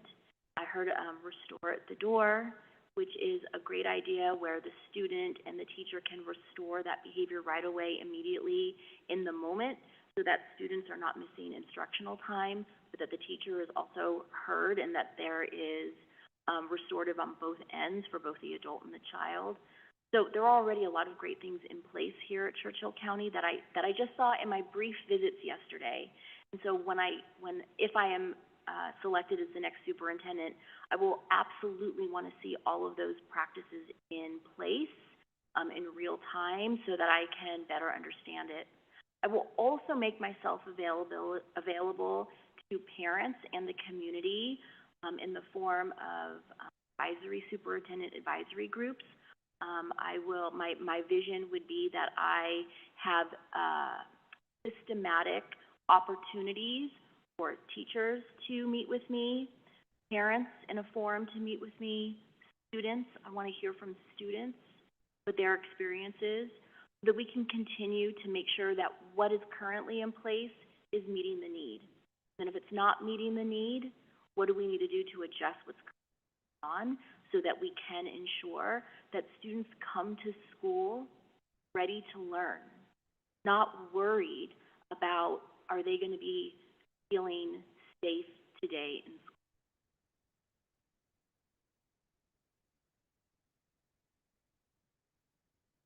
Question 9. Financial stability for our district is a clear priority. Please describe your experience with school or district budgeting and long-term capital or facilities planning, and explain how you would build a multi-year financial plan that is transparent, student-centered, and sustainable in a district our size. So with any financial or budget decision, I always operate with asking myself 5 questions and then engaging in those questions with all of the appropriate stakeholders, to include school board, the comptroller, and any other stakeholders that would need to be. And so here's what I mean by that. First and foremost, I want to talk about the need. So whether it's a short-term or long-term financial plan, what is the need? Why are we considering a particular decision that can impact the budget? So, for example, I know that Churchill County just recently purchased curriculum. That is a long-term financial investment. So if that were the scenario, I would ask, what is the need? Why is there a need to purchase curriculum? So I would investigate that. Next thing I would ask is it aligned to school board and district goals and vision for the school district? So if we determine, yes, there's a need for curriculum, then is that aligned to our vision and our goals? And the answer might be yes, the answer might be no, but that's what we would discover, that's what we would try to figure out. There must be alignment to our vision. Everything has to make sense. The third thing I would ask is impact. So if we determine there is a need and there is alignment to our goals for purchasing curriculum, what would be the impact? What will be the ramifications of having curriculum? Will it improve the teacher experience? Will it improve the student experience? Will the curriculum help us be more aligned to state standards? Then we want to investigate the impact. Fourth, we're going to talk about sustainability, especially when we're talking about a long-term range in the budget for multi-years. How will we sustain the cost of purchasing curriculum? Because sustainability in this instance, in this example, would be, are there consumables? What is the year-after-year cost and impact? Are we engaging in a 1-year contract? Are we engaging in a 3-year contract, 6-year? I would want to know, how do we sustain this large purchase? But sustainability is not just in the thing that we're purchasing, but how will we ensure that we have teachers who understand how to implement the curriculum? We have administrators who understand not only the curriculum, but when they get into classrooms, to provide teachers with appropriate feedback on the integration of that curriculum. And so sustainability is a huge component, because if we're spending a lot of money on anything, what is our plan for sustainability? And then last, I'll ask about equity. Is this initiative, purchase, going to provide an equitable opportunity for all students? So in the case of curriculum, we need to look at and ensure that the curriculum is going to provide resources for all students. Does the curriculum offer extension opportunities for our students who are academically above grade level? Will it provide opportunities for teachers to have intervention for that MTSS Tier 2, Tier 3? What opportunities in the curriculum are going to offer that for teachers and students? And so ensuring that this use of financial funds, in this example curriculum, is that going to offer equity for our students? So it's really essential that we do that. One of the things that I'm working on right now in my current position is we are not a one-to-one technology school, and it is a huge financial commitment. And so currently, myself, my superintendent, and the school board and principals, we are working together to answer those questions that we can make an informed decision of how we can determine if the purchase for one-to-one technology for our schools addresses all of those issues. Is there a need? Is it aligned? What will be the impact? How do we sustain it, which is where we're at right now. Sustainability is critical for how our budget will measure up in the years to come, and then how we're going to ensure that that is going to be equitable for all students.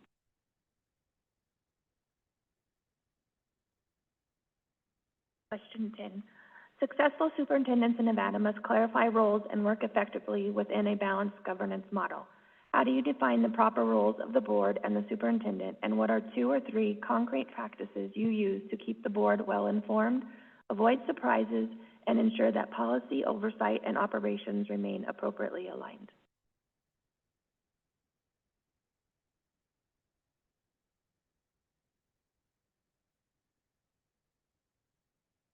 It's okay. I used to have alarms when I was the principal for every single passing period, so that I made sure that I was in the hallway, and oftentimes I would forget to turn that off as well. No worries. Okay, so first of all, in terms of the proper roles of the board and superintendent, so the school board and the superintendent must work collaboratively, right? The board ensures that there is a vision for the school district, that there is policy, that there is accountability, and it's vital that the school board and the superintendent understand and are on the same page with what those 3 things are. I've been fortunate to have a lot of experience working with our current school board. I have served as the associate superintendent, but oftentimes my superintendent asks me to have always a component of where I am presenting to the school board, especially under the areas of academics. So I also understand the importance of having clear, consistent communication, to be transparent on the current status of schools.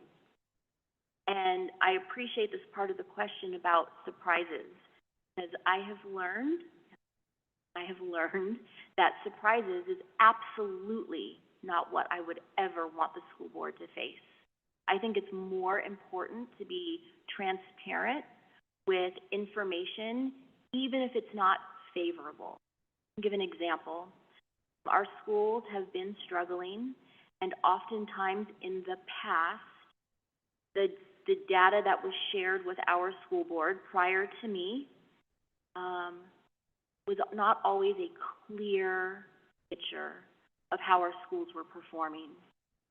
And nothing is worse than having state assessment results come in and having to be asked, how did you not know about this ahead of time, and were we not informed? I've seen that happen, and so I've learned from that to make sure I never do that. In one of our last board meetings after we had our winter math data, it was my responsibility to be transparent and honest with the board about how our benchmark testing went in December with MAP testing. It was not favorable. It was not where we wanted it to be.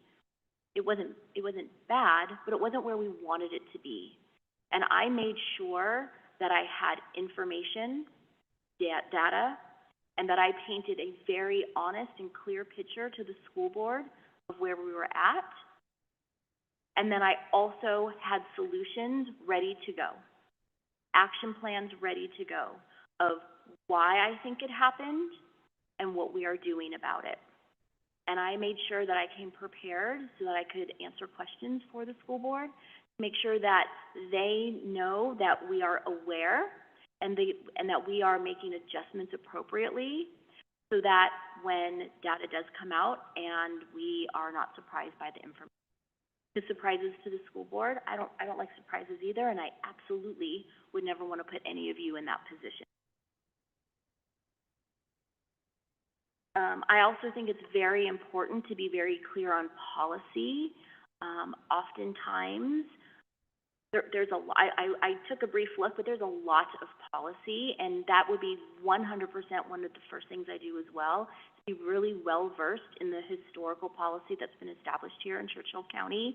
I'm very well-versed on our policy in my current organization, so I can talk to many different areas in terms of our promises and our expectations of how we handle parent complaints, teacher complaints, bargaining, all of the things. And so that would be one of my responsibilities as a superintendent, so that I'm clear on policy that board has established so that we can work collaboratively. I also expect that we at times may have professional disagreements, and I think that's healthy, because I think we need to be able to talk about hard things, because at the end of the day, if that's what's going to improve Churchill School District and the student experience, then I'm okay with having tough conversations so that we are able to move forward united to serve all of our students.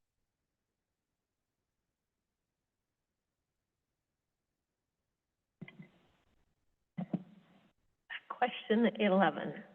Effective superintendents build and guide a strong district leadership team. How do you approach supervising principals and central office administrators to ensure alignment with district goals, clear accountability for results, and ongoing professional growth?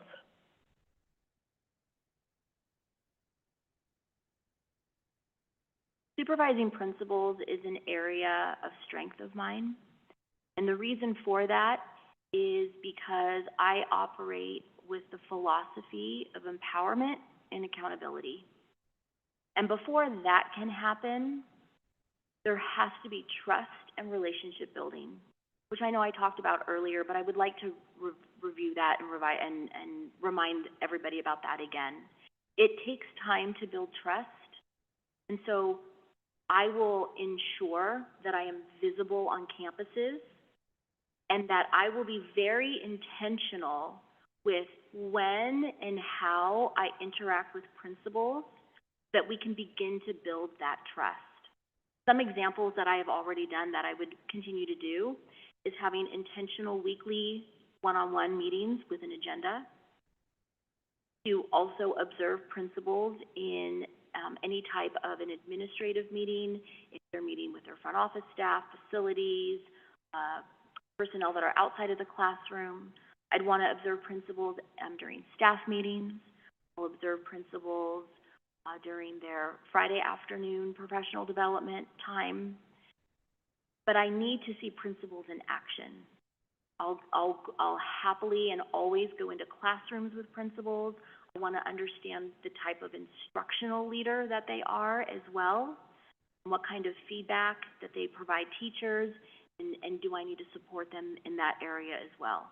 So it's, again, taking the time to be on their campuses to ensure that I have a relationship and have shown them that I do operate out of integrity and I will do what I say and I will be on your campus and I am here to support. And then once I get a picture of where that principal is at in their professional practice, then we can devise goals for their growth and improvement for the year. And then I'll ensure that those goals are measurable. And then as I'm on campus, I can meet with them on a regular basis to see progress towards their goals. So that is the process. That's how I will establish the trust and the relationship with principals. And then I will empower them. At the end of the day, they know what's best for their campus. And I have to trust that they will make the correct decisions for their campus. But I balance that empowerment with accountability. So if I can give an example, I supervised a principal and he was very adamant that his MTSS structure, the students that he identified for Tier 2 and Tier 3 intervention, he had data, he had a plan of which students he wanted his teachers to focus on.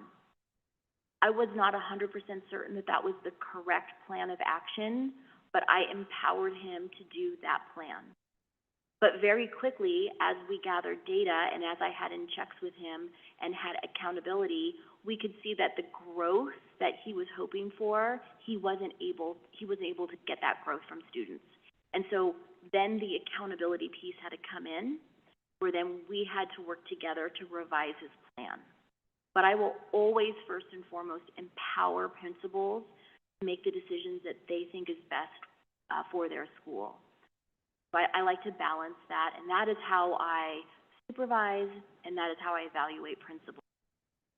Before this position, I was a leadership principal coach, and so that was primarily my entire job, was to coach, supervise, and grow and develop principals and assistant principals, as well as teachers. I did that as well a little bit. One of the running jokes in Clark County School District when I was a principal there was I couldn't keep an assistant principal. And the reason why was because I grew and developed them so quickly that they were qualified and ready for a principalship. And so I would lose my assistant principal to a promotion. And so it was a double-edged sword, so to speak, because they were fantastic assistant principals and I wanted them to continue to run schools with me, but I also wanted to grow and develop them. So I'm very proud of that because this is an area that I have seen such growth and potential in the leaders that I've.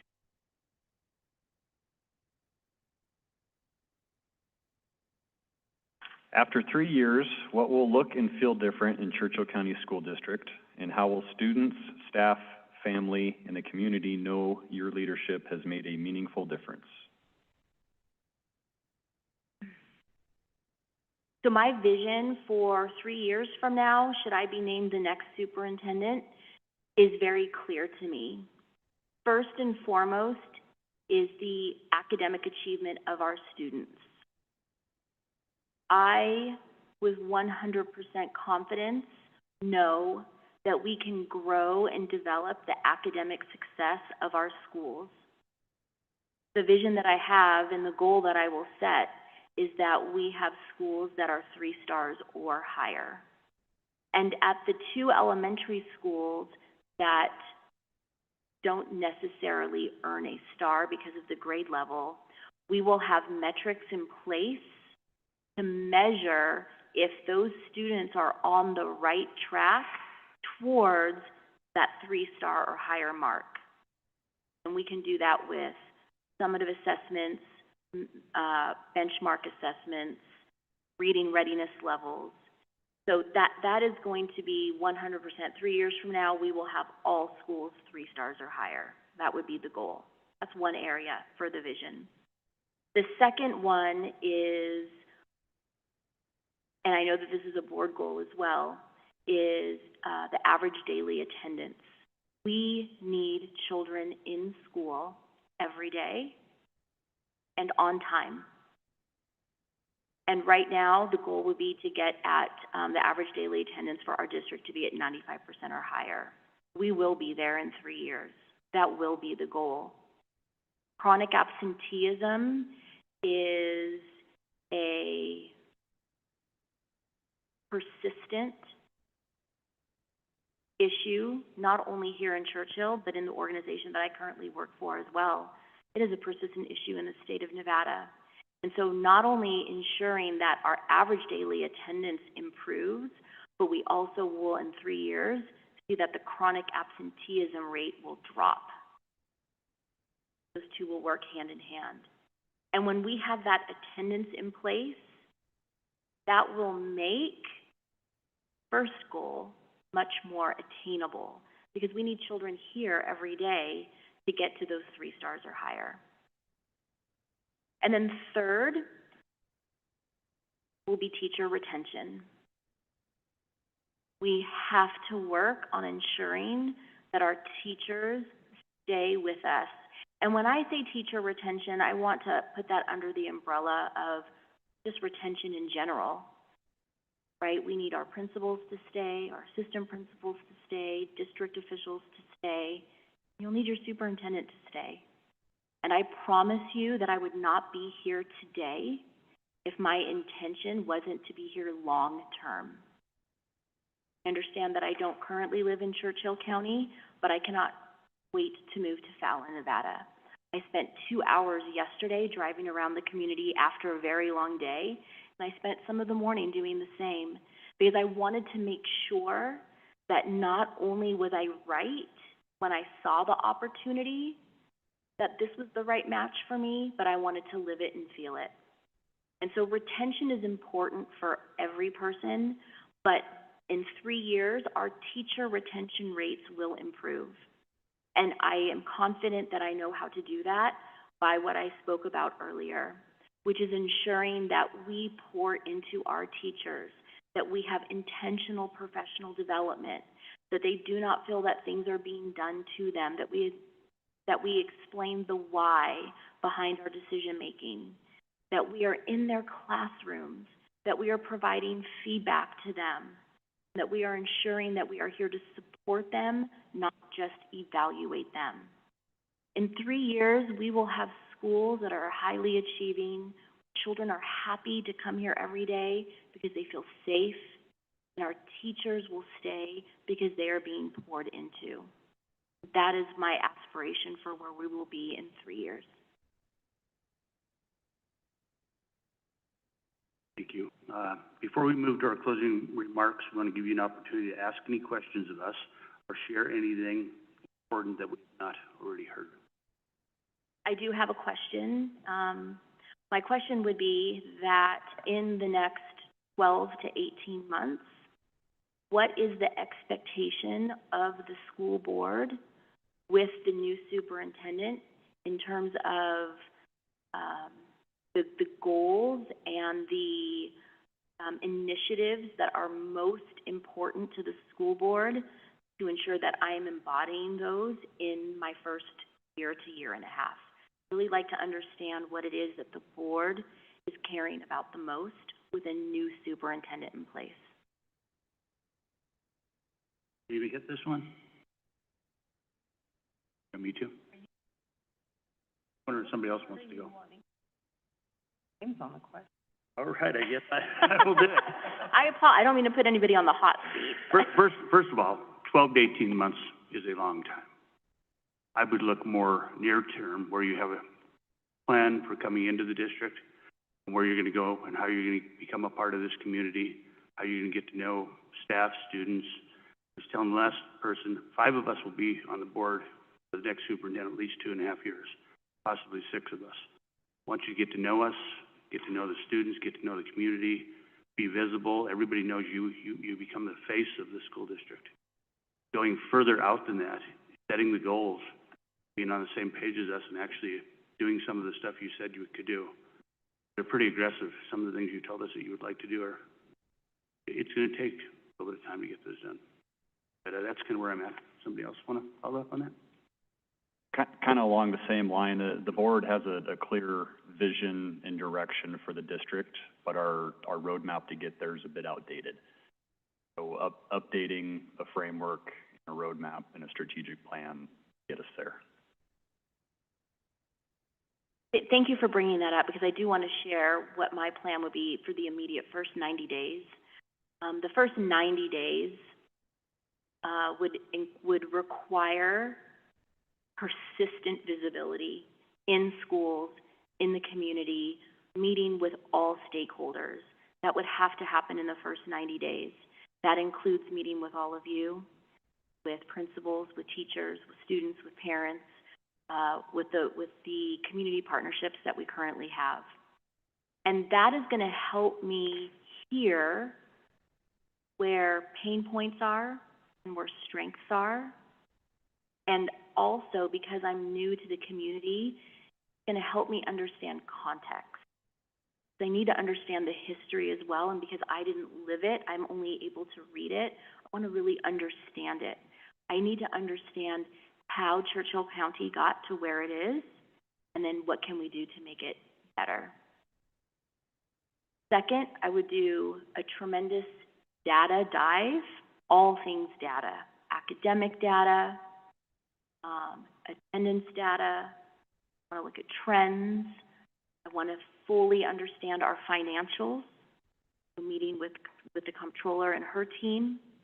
I want to understand student perception data, parent data, whatever data the school district currently has. That will be the second thing that I do, because I need to know those two things to do exactly what you're speaking of. Because I agree, I did look at the district strategic plan. I believe it was written in 2018, 2019. It has 3 goals with lots of objectives, and some really great things have come out of it. The learner center framework, the profile of a student learner.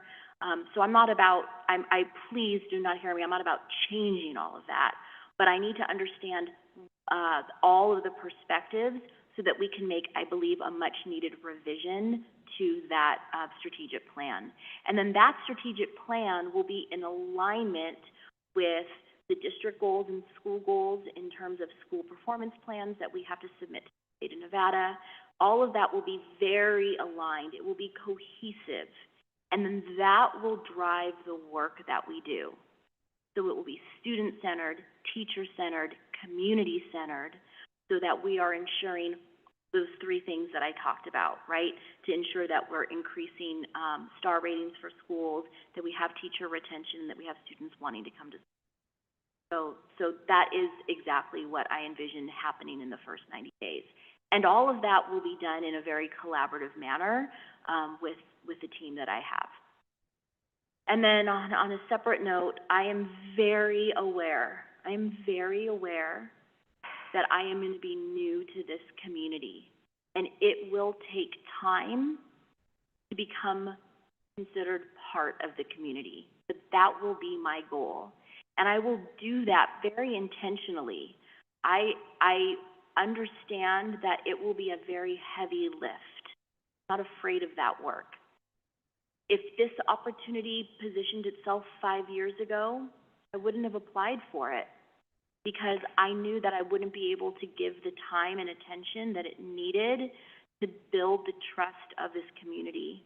But this is the right time for me, and I assure you that I have a long-term goal and plan, always of wanting to leave Las Vegas, find a small community, and find a position that's very much aligned with my core beliefs of how we are to treat students and teachers and run schools, and also to be part of something bigger, which is this community here. So I very much have done this by intention in terms of choosing to sit before you today. Very good. So I do have a clarifying question that may not be applicable to other candidates.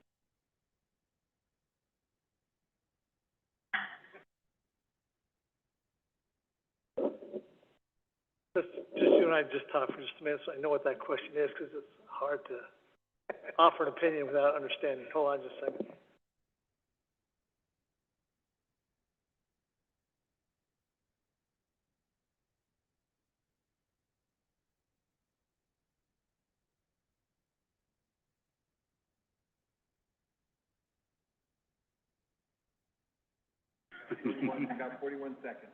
Oh, In your application, I didn't see any reference to teaching experience, and during the interview, you had mentioned that you were a teacher. So can you explain when and how long you were in the classroom? Yes, I was in the classroom for 8 years in California. That was in that small town community that I spoke of. I taught 5th grade. And then when I made the move to Las Vegas, I continued teaching 5th grade for 2 years. And then I moved to the middle school where I was a 6th grade reading teacher for 2 years before I was given my first administrative position in 2008.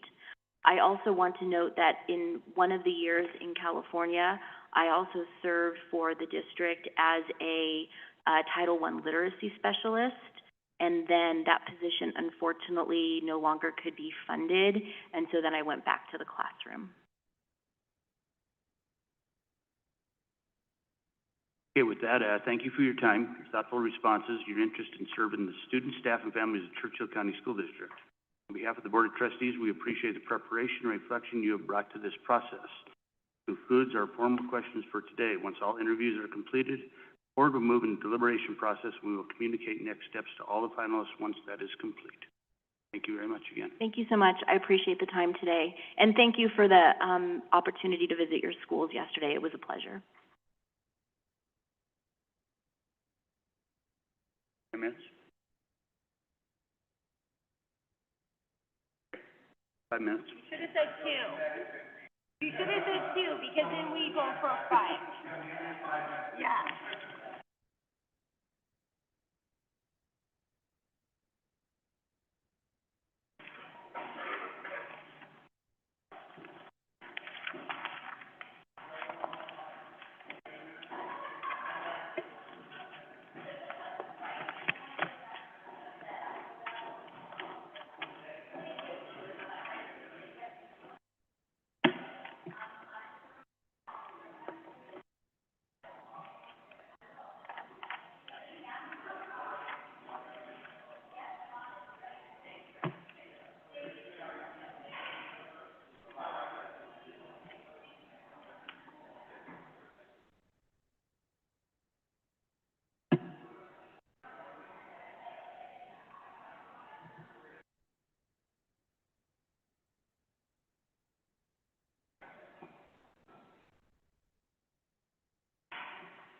sitting or Yeah. just Uh-huh. something else? No, that's what it is. Yeah, because yesterday, like, so I ran for the first time with Carrie, on Tuesday, like, since we haven't ran since like December. Mhm. And my knee always, like, I have to get back into it because Yeah. my nails and Oh, stuff. yeah. But yesterday, I could tell my hips were, like, stuck, like, after sitting too long at my desk. I got Yeah. up and I'm like, oh, my hips and my knee are, like, Right?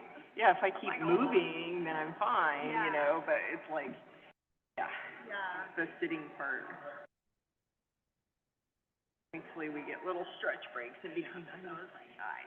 I'm grateful that we have more. I don't, the last time the process was crazy. I want to say, yeah. I mean, it's a little foggy just because there's so much to it. Yeah. But there was initial interviews, and then a cut, and then final interviews. So it was a lot. It was a lot.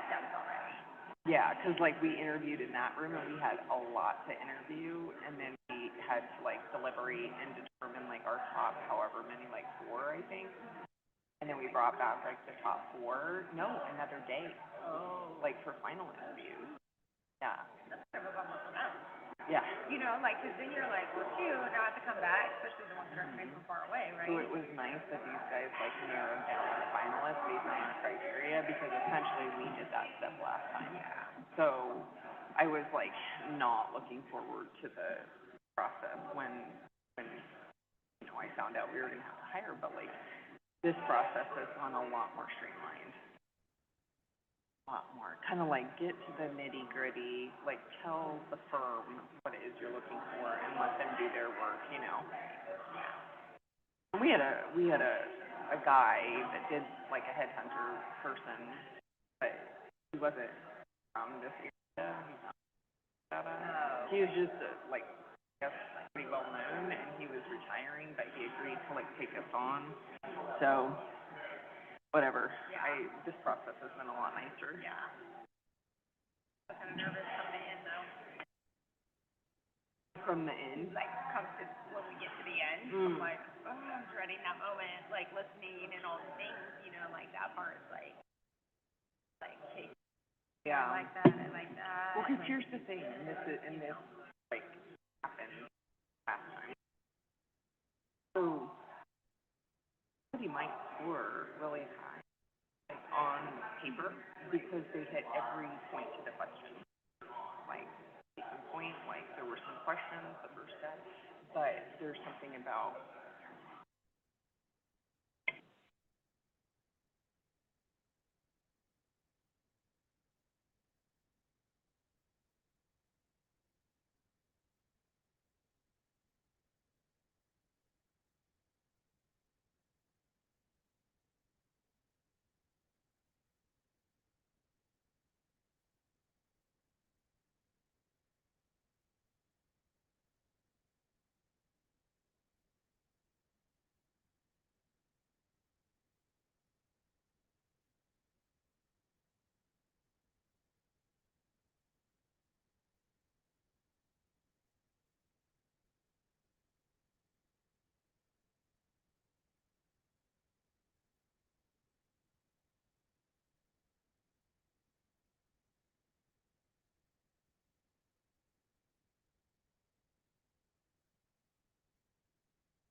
You ready?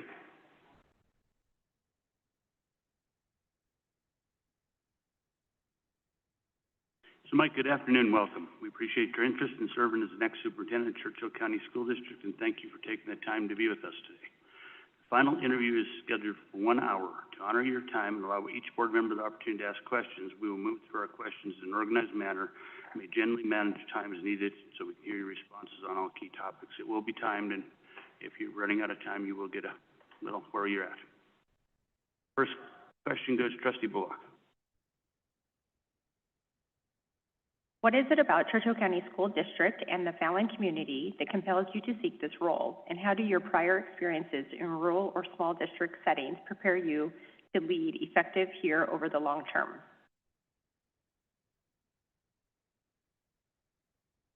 Sure, I got it. Thank you for the question.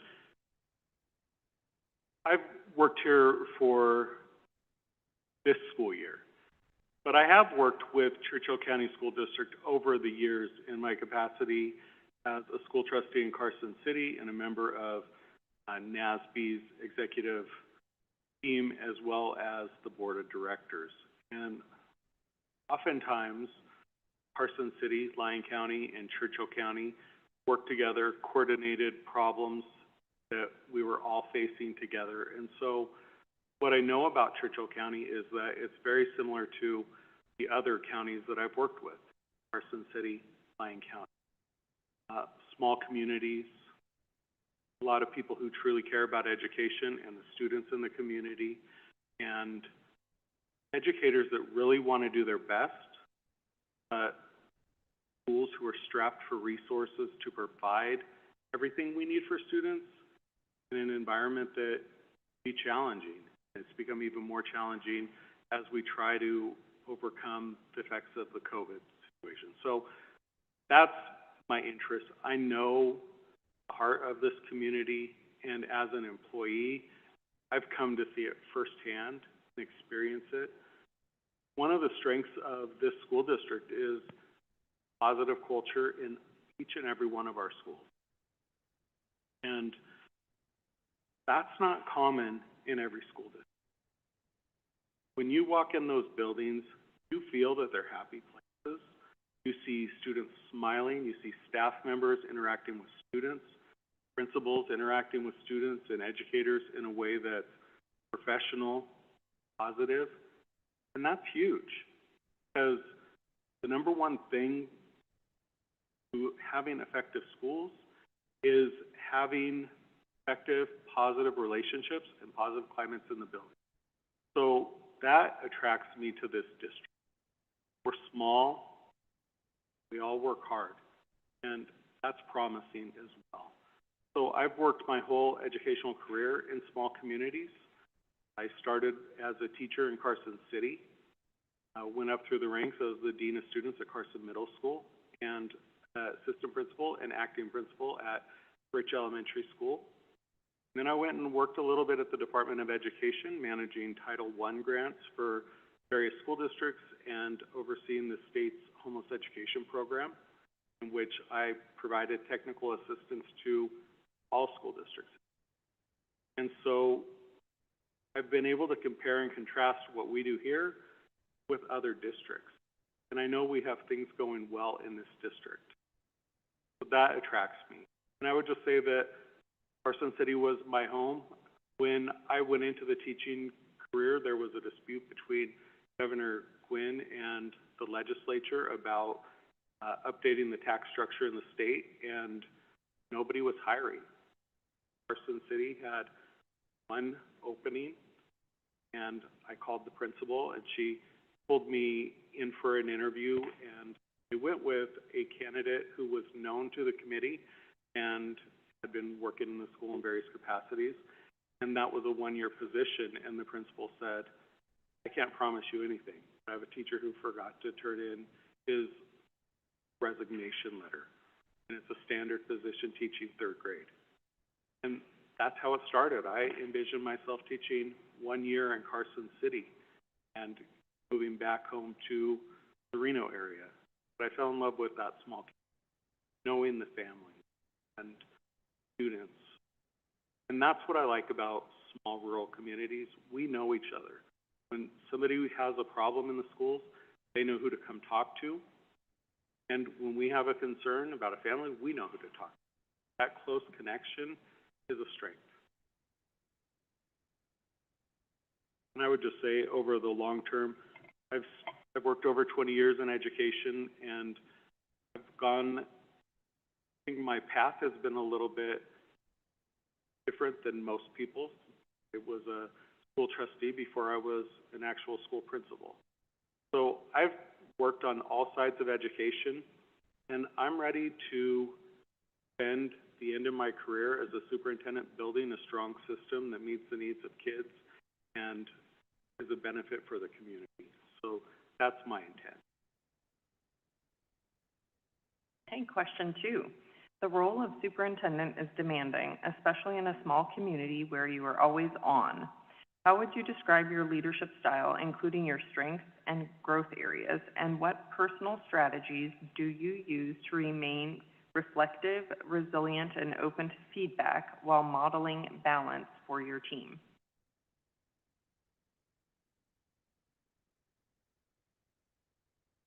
There's a lot here. I'm just processing my mind. So I would say my style, I am collaborative, and I build strong relationships with people. And when it comes to being reflective, I'm very open about the fact that I need to be reflective, and so oftentimes I'll listen to all sides of the issue, and then I'll even give an initial thought. I think this might be a challenge. We have policies that stipulate that we do X, Y, Z. But there could be some workarounds. Let me think about it. And then I do follow up. And oftentimes, I usually use my quiet time doing this, kind of second guessing myself, my initial reaction, and problem solving, and going back and checking the policy, checking the collective bargaining agreement, checking the NRS, and analyzing that against what is being requested. And then I follow up. I make a well-informed decision, and I implement. Then when we're implementing something, I also monitor progress, and when needed, I'm not afraid to stop and look at that and make tweaks. And if something's going really well, I'm not afraid to raise the bar a little bit, because if we could do better, we should do better. So that's one of the things I think people learned about me early on as a school principal, is when they'd ask me things, well, I don't know if we could do that. Let me think about it. I really would think about it. And then I'd come back to them the next day, and they're like, oh, I thought you were just going to shine me on. And I think that that's something I'm very deliberative, and I like things to be done right the first time, and I like things to be consistent. And in a leader, I respect that. If I ask the boss, a supervisor, something, and they give me an answer, and then the next day it's something else, it's really hard for me to trust that process. And so for me, I try to make sure that I'm being very clear in my communications and intentional in what we enact in whatever department it might be. And so then what personal strategies do I, one of the things, and one of my challenges here is that I've only been here this school year, but as people are starting to see, I build those relationships, and I do follow up with people, and I do bounce ideas off of people, and so I keep myself grounded in what's happening in the schools, talking to teachers and parents, and I get to know the students, because trust me, the students are who's going to tell you what's really happening. They know. And so those are some of my strategies that I've used in the past.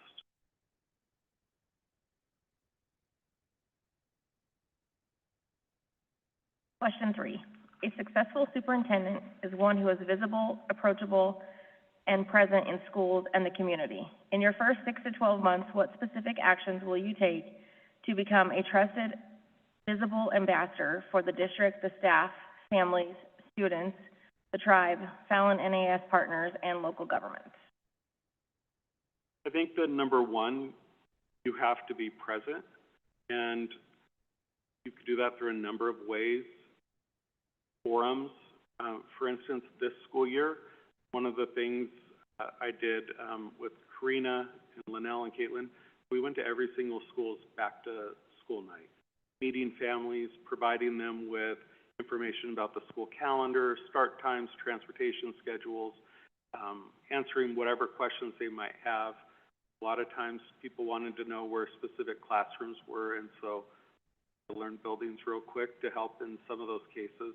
But that's one of the strategies this year. I think you are there at events, you're meeting people, you're going to forums outside of events.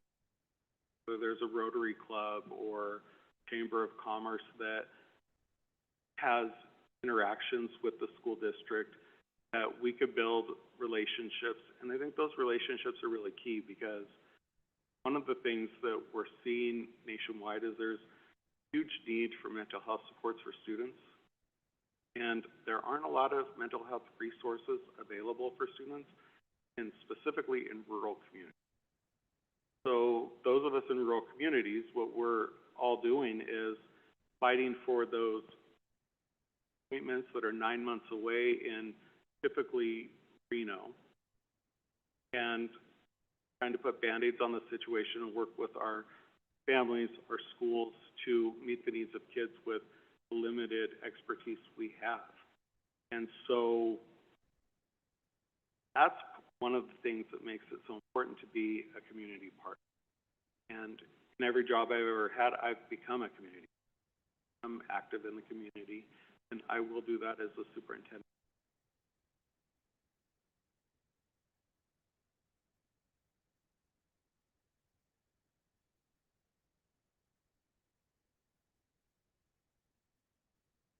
Staff recruitment and retention emerged as one of the highest priorities for the next superintendent. Please describe your philosophy and concrete strategies for improving retention, morale, and a positive working environment, especially in a small, rural labor market where neighboring districts may offer competing compensation. This is everything in education. Because we're dealing with a crisis where we don't have enough people going to school to become teachers. And so as our workforce is aging and leaving the field, we don't have very many people to replace them with. And when we do find those candidates and bring them into the district, it's really important that, number one, we have attractive pay structures and benefits packages.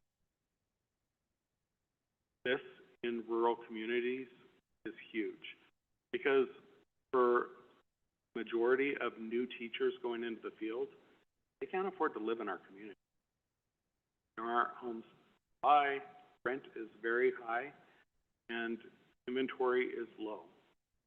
And so we have to be creative with our community and make sure that we're working on that so that there is a place for somebody to go. If somebody can't find a place to live, they're not going to be able to work in your community.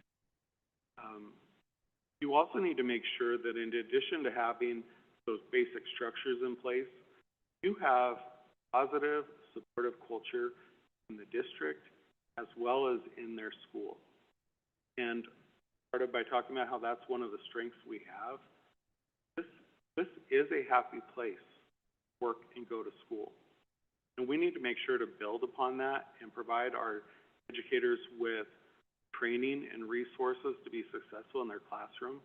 This is an area of challenge that we're having right now, because we've been pushed to implement new curriculum programs for ELA and mathematics. And that requires a lot of professional development and support to support change and to enable teachers to kind of shift their practices. And I don't think what we've been able to provide them, especially in the ELA realm, has provided the level of training they need.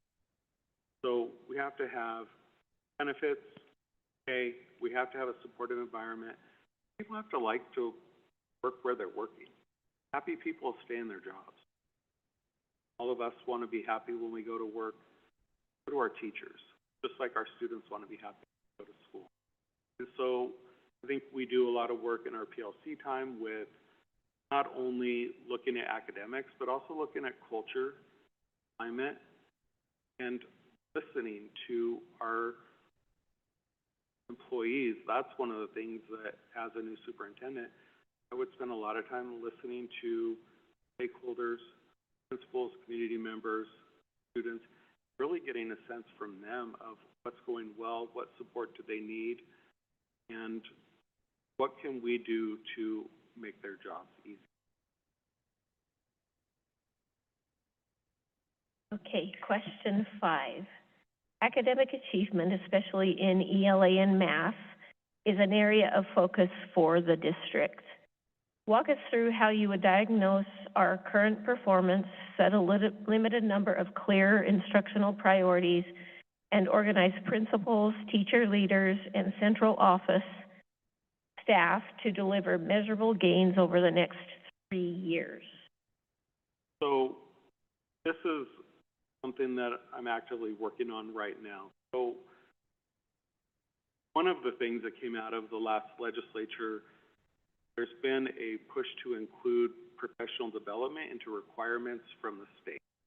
And first of those is we're in the middle of right now. There's going to be 2 things we're working on about the science of reading. So all K through 3 teachers, principals, and principal supervisors have to have training in the science of reading. And so I'll say I think that's a good thing, even though they didn't fund it, which makes it a little bit of a challenge.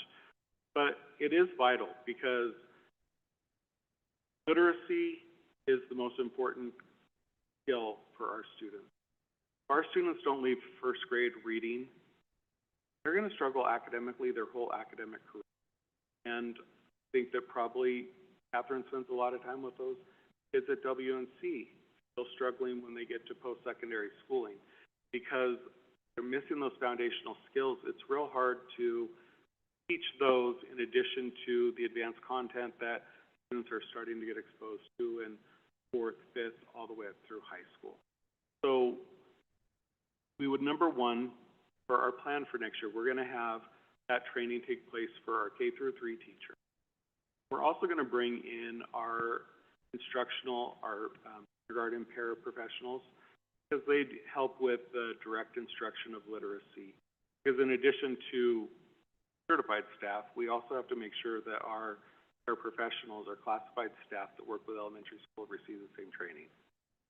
So we have a plan to embed that training throughout the first semester.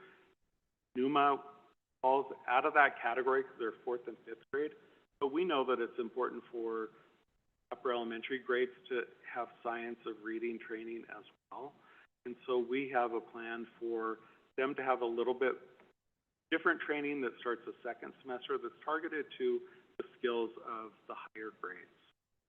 So what's going to be embedded in addition to that training will also be time embedded into PLC, where we're implementing and analyzing achievement and performance of our students as well as teachers in identifying areas of further professional development. So that's the professional development plan, and from there, as we work through effective PLC meetings in our schools, we start to set clear goals for us at that school, working with the principal, working with the district office. So when you look at our achievement, so in your goals for the next 3 years, starting last year, you want to have 15% increase. So we started with ELA. Elementary school, we're looking at 34% achievement, middle school 27%, and then and then high school 28%. There's a lot of room to grow there.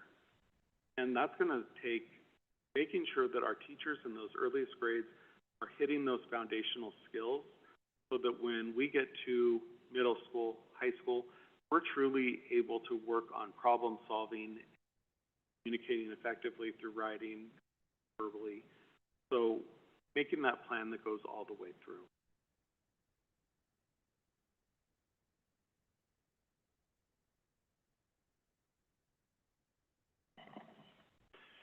Education evolves continually, and effective leaders find innovative solutions to persistent challenges.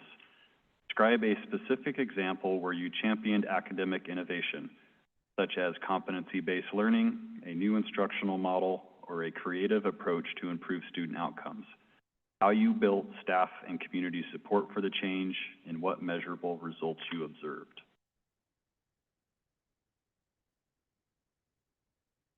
You know, one of the challenges when you talk about competency-based education or even a learner-centered framework is that innovation is taking place in our schools, but the policies of the state haven't necessarily kept up with that. And so the reality makes it challenging to fully implement what that initiative might look like. One of the things I recognized as a site principal that students were really struggling with mathematics and problem solving at my school.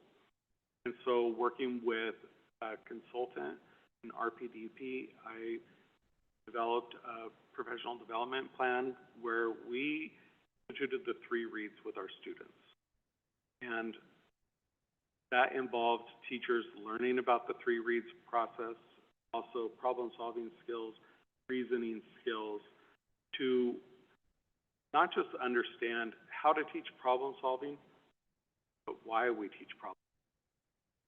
How math works in real world situations so that students were able to apply what they're learning and become true lifelong learners and informed citizens.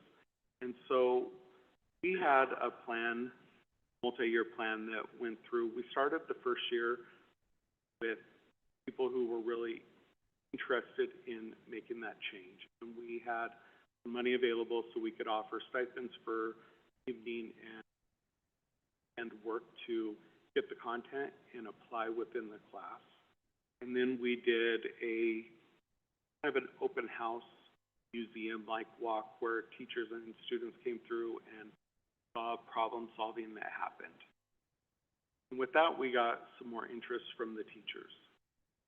And the next year, we embedded that into the schedule so that all teachers were learning about problem solving, making sure that we're hitting the higher levels of cognition in our instruction, and that students are truly learning problem solving. And so what we started seeing is that students were able to read and comprehend, had a better understanding of math, and most importantly, they could explain their thinking and have dialogue with a partner about comparing and contrasting ideas, or having a true effective discourse, which is, you know, one of the struggles as a site principal when you're evaluating teachers. There's discourse, which is turn and talk to your neighbor. But we were getting real productive discourse where students were talking about the work of their fellow students and critiquing it. I like how you did that, but I wonder blank. Or I agree with you because I was able to do X, Y, Z. And so those skills were taught directly through that type of professional development. We taught the skills, and then the teachers took the time to actually do lesson study, where a group of third grade teachers would come together, and they planned a lesson based on the Nevada Academic Content Standards, and one of those teachers would teach it, and then we had subs in place so that the other teachers could come and observe, watch what the students were doing, watch what the teacher was doing, and then we would debrief. We would talk about the successes and the areas of growth. From there, another teacher would try it. And so we were working at perfecting these practices. That's innovative because people don't have a chance to do that unless you really go out of your way to make that happen. One of the biggest reasons we didn't have a lot of substitute teachers, a lot of planning and preparation just to make sure we had the coverage so that those teachers could get into the colleagues' room. And And so it was a positive change. Students were able to problem solve. They understood math.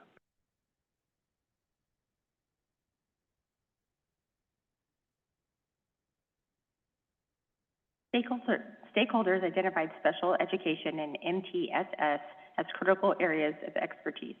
Share a specific example of how you have led implementation or improvement of MTSS in services for students with disabilities, including the data you tracked, how you supported principals and teachers, and the outcome you achieved. I think that MTSS is one of those terms that's evolved, and so it started as positive behavior interventions and supports. And so as a site principal, we implemented that in our schools, so we had clear expectations and a rubric that students followed. We had them posted around the building. We would talk to students, and that was the baseline for all of our behavior discussions, positively and when we needed to change behaviors. As that started to shift, what we saw was that was helping the majority of students, but there's still a large chunk of students who needed additional resources and help. And so then we started having student study teams in which students, these would be your tier 2 students, students that really weren't having a positive effect from the PBIS system. And we would bring in the family, we'd bring in the counselor, administrator, teachers, anybody who knew the student. Sometimes we'd collaborate with their counselor, their doctor, and we would talk about what we're seeing, what's happening at home, what's happening at school. The student was part of the conversation whenever possible, and they would explain what they're experiencing at school, what their struggles are. And so then from that, the team would come up with specific action steps. Parents will, school will, student will. And so we would set that as a baseline for kind of charting the behaviors, the first steps. And then we would have mentor teachers work with, or case managers work with the teacher and student and put whatever it is. Sometimes it was behavior concerns, sometimes it was academic, but we would put the intervention in place and track progress. And if they weren't making progress, then you went back and you changed that intervention, tracked progress. And so we did that several weeks, and that's what we determined if, for more times than not, students would positively react to the intervention, and then we would start to phase support. If they weren't responding, then you would go on to the student study team, which is that RTI process. Sometimes people will call that an eligibility meeting where you go through, you have additional testing from the school psychologist, and you look at that special education referral process. I think it's really important to say that when it comes to MTSS, when it comes to special education, no two cases are alike. Students are unique. They have unique concerns that need to be addressed. And so that's why when you look at special education, it's so important, the team determination, that team of educators, parents, support staff that know that child and what they're capable of, making a decision to determine whether or not additional resources are needed. And so I'd say, hard to say what specific data, because in each of those student study teams, there were different data sets that were agreed to, and those were collected and analyzed. And so I think that's what's most important. It have to be individualized. We just made a plan and said everybody's going to look for these. This is the data we're going to collect. It wouldn't necessarily meet the needs of all students. So that's what was important, is that we worked as a team, identified strengths, weaknesses, area of growth, that goal specific.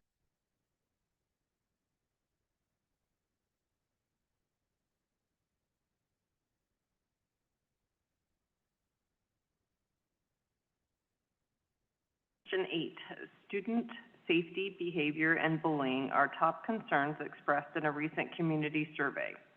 Describe your approach to student discipline and school safety, including how you balance clear expectations and consequences with restorative practices and social emotional supports, and how you would engage families when serious incidents occur. I think student safety has to be number one, because students aren't safe, they're not going to learn. We know that. When it comes to student discipline, this gets a little bit controversial because one of the challenges we have as a school district is that we're required to follow the laws. We have specific laws which dictate the way behavior is addressed at certain levels. And so we are required to be restorative and positive in nature with our behavior. And so just like the MTSS process we talked about before, you have to figure out what's happening with that child. I think that the misnomer is that it's okay for a child to be unsafe at school and disrupt learning. And that's why we have reset rooms. That's why we have, school mental health professionals in place, because when that's happening, we need to address that behavior immediately. Nobody should be allowed to be unsafe in this. But once we get through that process, get that child regulated, we have to start getting to the bottom, and we have to figure out, why is this happening? Especially with our youngest children. A lot of times these kids come in, and in kindergarten and first grade, you spend a lot of time with kids with some real extreme behaviors. And what it usually comes down to is, that's a communication method. It might be what's happened at home. It might be trauma that they've experienced and they don't know how to verbalize because they don't have those skills. And so you have to do the homework. You have to work with the student. You have to work with the family when they're at the table. And sometimes you have to pull the family to the table. There's times that I've had to be pretty insistent with families that, no, we need to meet. This is your child. We have an obligation to deal with this behavior issue that's disrupting the learning for others. Students are not safe. We're going to have to come together. And more times than not, as a principal, you call a kid or call a parent, they're going to come in with their child. There's other times we've had to ask for support from DPS or school resource officers, but ultimately, parents have to be part of the process. And as a team, you start to look at why is the behavior happening? How do we address the behavior so you have clear expectations and consequences? And sometimes you feel like you're having repeated conversations with a child over and over again. One of the things that I know from experience, with consistency, with clear policies in place, progressive discipline plans that are followed, fidelity, and clear communication, not only with the child, but with their parents, sometimes with the teachers, things do improve. It doesn't happen overnight. It takes time and effort to really get through this long process, but we're changing young children that need that support. So I think that you address the important dangers in the classroom. Somebody's throwing things around, shutting down the learning. There has to be, the administrators, reset room teachers. That's when they step in and get that child to a safe place, evacuate the other kids if they need to, situation resolved, and we start working on the child.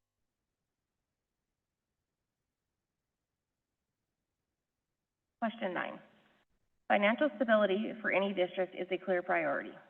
Please describe your experience with school or district budgeting and long-term capital or facilities planning, and explain how you would build a multi-year financial plan that is transparent, student-centered, and sustainable in a district our size.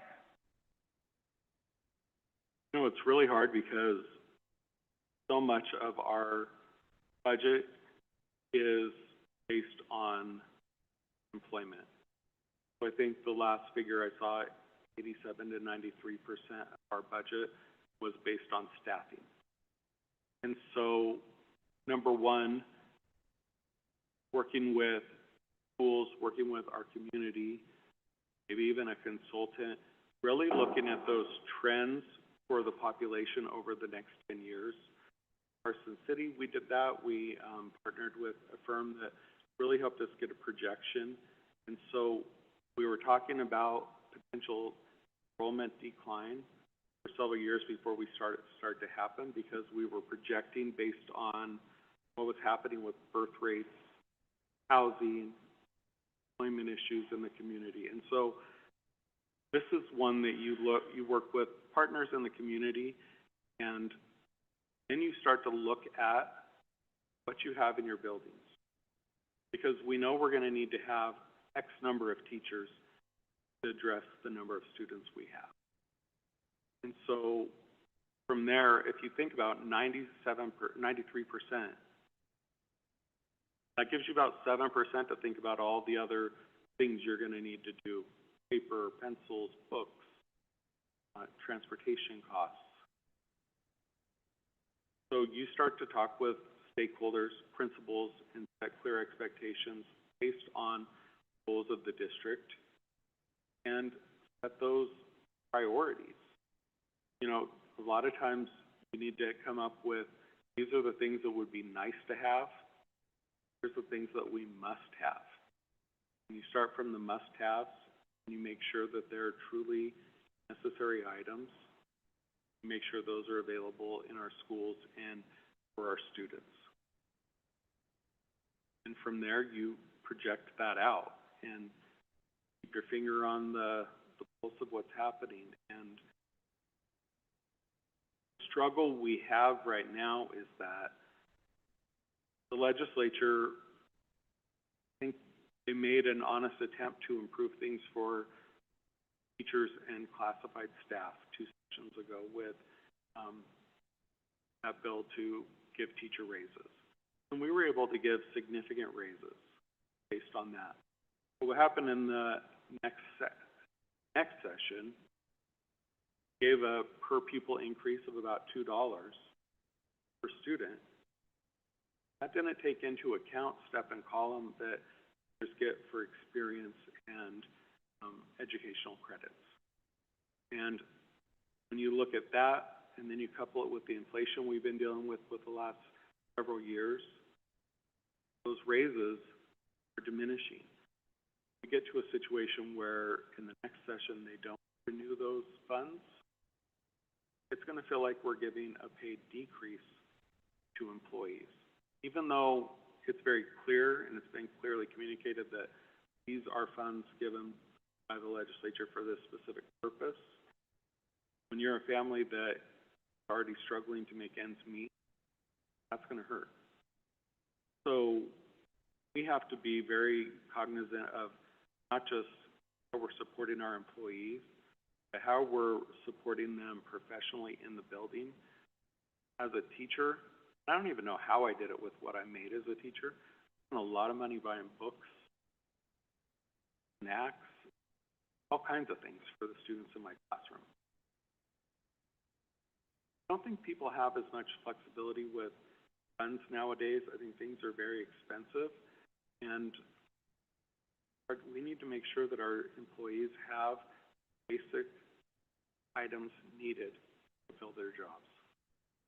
So I think it's collaborative. We're going to have to do, just like that budgeting process we went through, it's going to be an ongoing thing. We're going to start looking at our budget realities, and we're going to have to make projections, revise those projections, and we're going to have to talk to experts like Dave and ask his advice.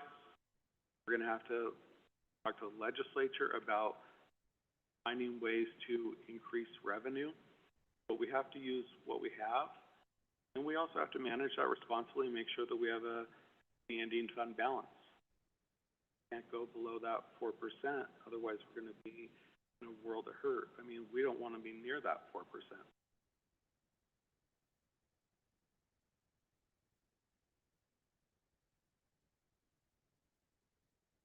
Question 10. Successful superintendents in Nevada must clarify roles and work effectively within a balanced governance model. How do you define the proper roles of the board and the superintendent, and what are 2 or 3 concrete practices you use to keep the board well informed, avoid surprises, and ensure that policy, oversight, and operations remain appropriately aligned? You know, clearly, the board is governing body, sets the policy, so it's gonna set what the district's priorities are. The superintendent's job is to say how that's gonna happen. And that communication happens in a number of ways, and I've seen it happen in a number of ways where, one superintendent I worked with sent a weekly email that really highlighted a number of items of concern that the district experienced in the week each Friday. There's sometimes superintendents set up one-on-one meetings with trustees once a month or once a quarter. And some districts have where 2 trustees will meet with the superintendent or designee and go through items on the agenda. So I think that it's really working, the superintendent is the CEO of the school board. And so working together as a governance team, really figuring out what style is going to best meet your needs as trustees. Everybody's a little bit different. Some people have work during the day and they're not going to be able to come in and meet with the superintendent. And they would prefer to have that email. Other people are very flexible.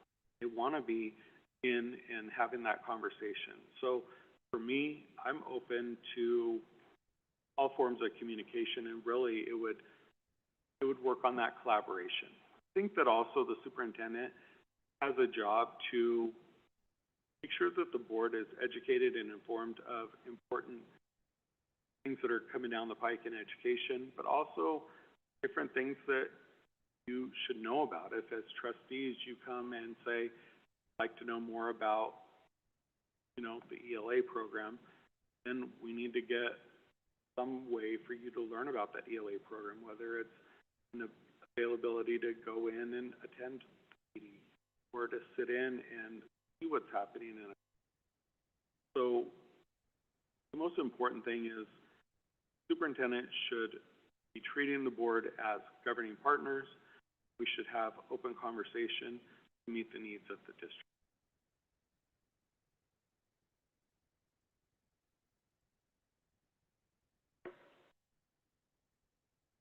And then I would say probably, I think none of us like surprises.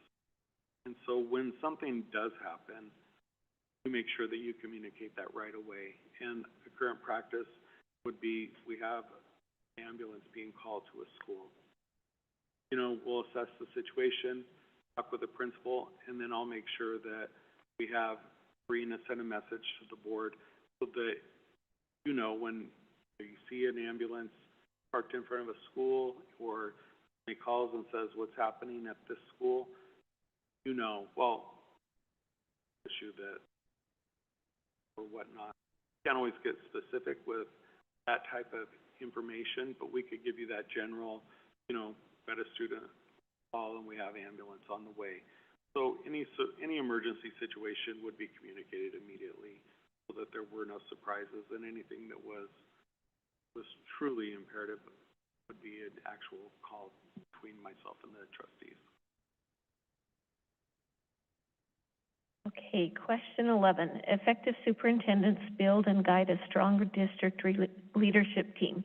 How do you approach supervising principals and central office administrators to ensure alignment with district goals, clear accountability for results, and ongoing professional growth? You know, and this is going to be focused because we've had so much turnover in the district office. I said that there were 2 professional development things that are being pushed by the legislature, which will start next year. Second of those is mandatory training for the NEPS, so the educator framework for evaluations. And what that's going to involve is all administrators and principals, all principal supervisors are going to have to receive training from the state on the NPF. This is also going to have a number of changes which are enhancing our current practices. So, for instance, this year when I started, there were some questions about evaluations from the previous year. I started by meeting with all the principals, and we had a training about the NEPF and provided the guidance from the state, gave hands-on training of those expectations, and we also got into the tool for use for the evaluation, our EvaluWise, and made sure that we knew how it worked and set clear goals with due dates that are prescribed in the law. What's going to change going forward is, in addition to those provisions, they're also going to have, for any underperforming administrator or teacher, there's going to have to be a plan, performance improvement plan. You know, this has been a challenging year because the legislature made a lot of changes to education in the last session, and the state has slowly been rolling out that guidance. And this is one of those pieces that we don't know exactly what it's going to look like. But with that performance improvement plan, it's going to be very specific to timelines and action steps that must be met by the administrator, followed by the employee. If they fail to make improvement, then they're going to become probationary employees again. And so we have to go through that process to show that we have to document that, go through that process. That's going to be a huge training piece for our principals, because they're going to have to be concerned with that. But then another thing that's going to go into effect is starting next July, July 2020. The assistant superintendent will have to audit 3% of all evaluations from every administrator in the district. And those audits include interviews with supervisor, the employee, tracking of paperwork, monitoring of that paperwork, and to make sure each and every one of those pieces are followed and in compliance. From there, any observation that is found to not follow the process explicitly requires that the assistant superintendent then audit every single evaluation by that administrator, put a corrective action plan in place. And so there's going to be quite a bit of work that's done on training with these new updates and state guidance, which is just starting to come out now. And from there, we're going to have it, so you'll go to the first session. There's going to be a month, 2 months. You're going to make sure you get all of your goal setting done. We're going to come together as a team and go through that goal setting, make sure that it's done, monitor it. And so you're going to do that with the entire process as you go through. It's not specific because it's not determined all the way what it's going to look like. I have a meeting next week to meet with RPDP and kind of get that dialed in. So we're going to set specific goals based on those expectations from the state. Then I'm going to be monitoring that and making sure that it's in place with our principals and being followed.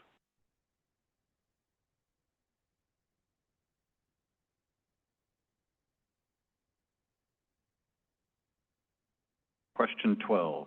After 3 years, what will look and feel different in Churchill County School District? And how will students, staff, families, and the community know your leadership has made a meaningful difference? You know, in 3 years, we'll have aligned systems. I like to have systems lined up. We'll have clear procedures in place. I think that's one of the struggles that I've noticed since I've been here, is that because there has been so much turnover, there are people that are learning their jobs, and they just don't know what they don't know. And that's a struggle for schools, because if they're not sure who to call because they're filling in for this position, and they're tracking Daryl to write down and then having to get information, it just makes everything so much more cumbersome. And so we will certainly have streamlined and straightened out alignment of processes. It will be clear. We'll also have clear instructional objectives. We'll be seeing progress. I think with updating our curriculum tools, that's going to be huge. But what we're going to have to focus on in the short term is making sure that through our training on science of reading and allowing teachers and teams to go into that curriculum material and find the resource. One of the challenges we have is that with these programs, they literally have everything under the sun in them because they're designed to fit every need imaginable. They want to sell textbooks, which of course they do. And so we need to be able, our ELL teachers need to know where to find those resources. When we need to do intervention teams, our teachers need to know where to find those intervention pieces. And so we're going to have a better understanding of our curriculum, how to use it, and also our standards. Then I think that we're also going to have open and clear community where we have engagement where, you know, we're talking about shared goals. The next superintendent is going to have to really dig in and look at the strategic plan and update that. When you look at that, it's outdated as of, I think the latest was 2022. Some of the things have goals of by 2019. So in Carson City, we spent a lot of time developing a strategic plan and working with stakeholders that consisted of, you know, bringing people together and getting their input about what's important and identifying those pillars that are priority for the community. From there, we would have monthly community forums. Kind of started monthly and then it got to quarterly because people start to drop off if it's too regular. But in those quarterly meetings, what would happen is sometimes we'd start with a short information piece about Christian services or something related to that. And then we would divide up into teams with the 5 pillars. And so if you're really interested in healthy communities, you went and met with the healthy communities and talked about the goals that have been established and data that should be collected for that. If you were focused on curriculum that matters, we would talk about the curriculum tools we had and how it's being implemented. And for attracting and retaining staff, that was a whole different conversation. And so we had people in the community that would come in and participate with us as trustees. There'd be administrators, teachers, and we would talk about those things. And then as a board, we'd work with the superintendent. We developed that strategic plan that was observable, and that's what we've been working through. So when I left the board, we were still in the process of revising to the newest version of that. And so I don't know if that's done quite yet, but it is truly a community strategic plan that is driven by the needs of the community and what's best for kids.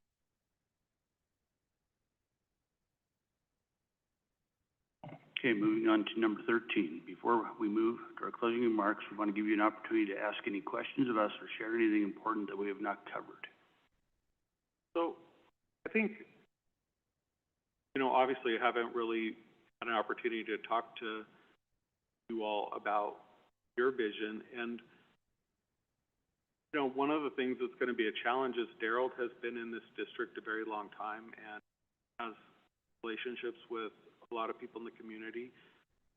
What are you looking for in a superintendent, and what are some of the things that you think would be important for the new superintendent to start focusing on right away?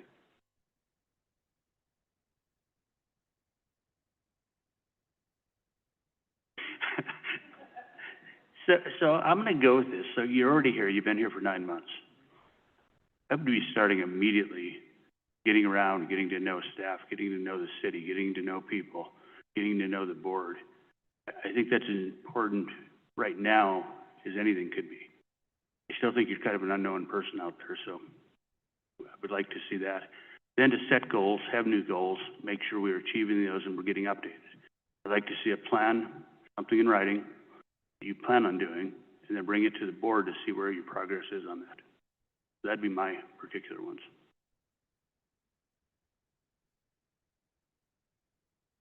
Anything else you need or want to share?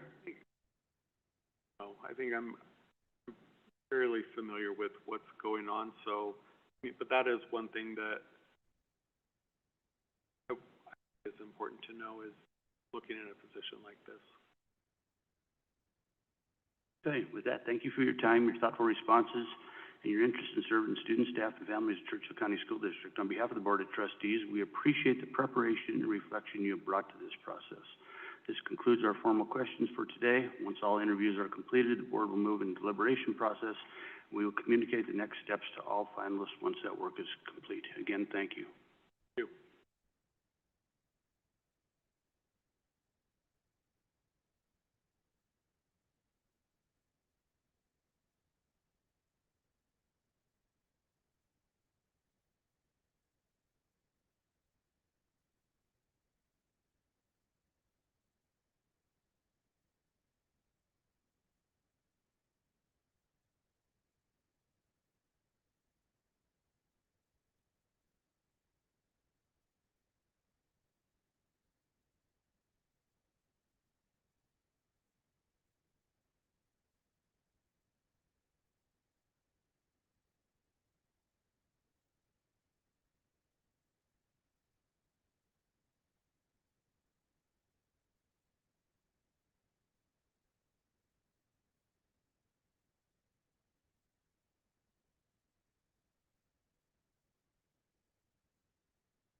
Good afternoon, welcome. We appreciate your interest in serving as the next superintendent of Churchill County School District, and thank you for taking the time with us today. The final interview is scheduled for 1 hour. To honor your time and allow each board member the opportunity to ask questions, we will move through our questions in an organized manner and may gently massage time as needed so we can hear your response on all key topics. It will be timed. You'll get updated on time if you're on question 3 and you still have a long ways to go. We will start with Trustee Bullock on the first question. Okay. What is it about Churchill County School District and the Fallon community that compels you to seek this role? And how do your prior experiences in rural or small district settings prepare you to lead effectively here over the long term? Thank you, Blake Cooper, for the record. Fallon means a lot to me. I have deep roots in this community with family history. I have 3 children in this community in our school district, and education is a major part of my life. So this is an opportunity for me to serve our community in a greater fashion in what I love, which is education. I have a lot of relationships with people in this community already. Yesterday was a lot of fun seeing people out and about, teachers I have relationships with and connections with, as well as a lot of students. I do a lot of youth coaching around town, and I probably saw 50 kids I knew minimum, and that was pretty neat. So I would like to continue that in some fashion, in some way, and I will, either way, whether I'm lucky enough to get this role or not. The last 2 principal roles that I've had have been in rural towns in Lyon County School District, both in Yerington and Fernley. And those experiences have taught me a lot about small town connections, about how close-knit those communities are, as well as Churchill, and how much it means to build relationships with each other and work together as a team. So.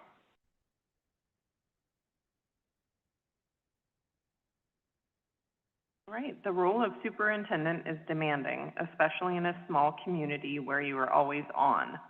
How would you describe your leadership style, including your strengths and growth areas, and what personal strategies do you use to remain effective, resilient, and open to feedback while modeling balance for your team? Yes, a good example of being on all the time that I had experience with was at Yerington Elementary. Smaller community than Fallon, and you have a lot of side conversations in the grocery stores, at the basketball court, wrestling mat, at any community event. People are stopping you, trying to ask you a work-related item, and that's fun. It's an opportunity to build a relationship, gain a little bit of perspective with another person, and listen. Because we have a lot of people in our community here that have a lot to say, and that would be an opportunity I'd look forward to, of always being on. I learned early on in this role as being a leader that the cameras and the lights are on all the time. That's how I live my life. I'm ready to speak to anyone at any time. My leadership style, it used to be a servant leader, it still is, but I've really refined that over the years, I would say. And I'm more of a collaborative leader, I would say, and a visionary leader now, because I know that's what creates success in organizations. When we have vision and belief in what we're doing, and we strive for excellence, and we have relationships with the people we're working with and teamwork, and we have the systems to support those other 2 items, we can have success. And my leadership style has been morphing over the years as I've learned more and more, and I continue to learn. My strengths would be definitely visible, collaborative, humble. I'm a very humble person.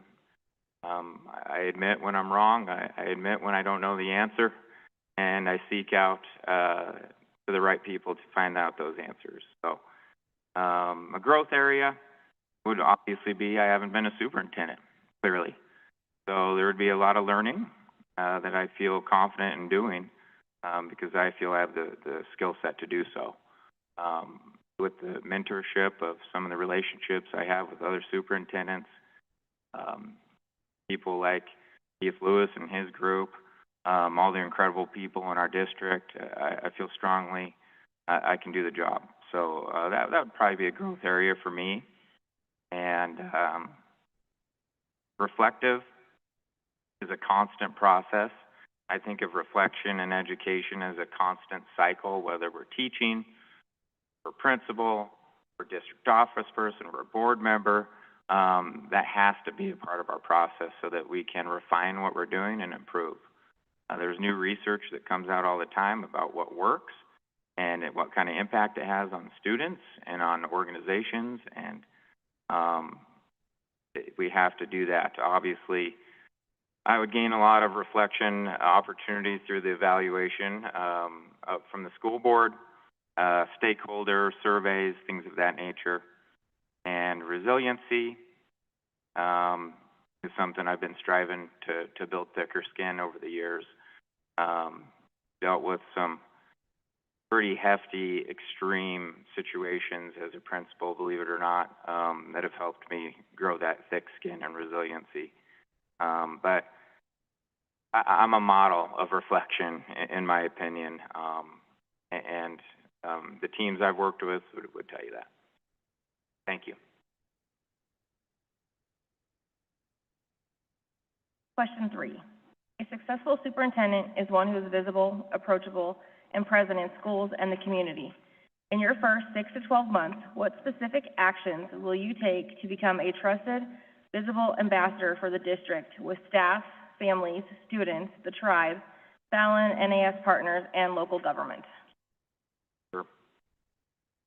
A lot of listening and a lot of conversations within that first 6 to 12 months would be a large part of what I would be doing. A lot of relationship building with the current school board. I feel like I've started that process already with a few of you, not all of you.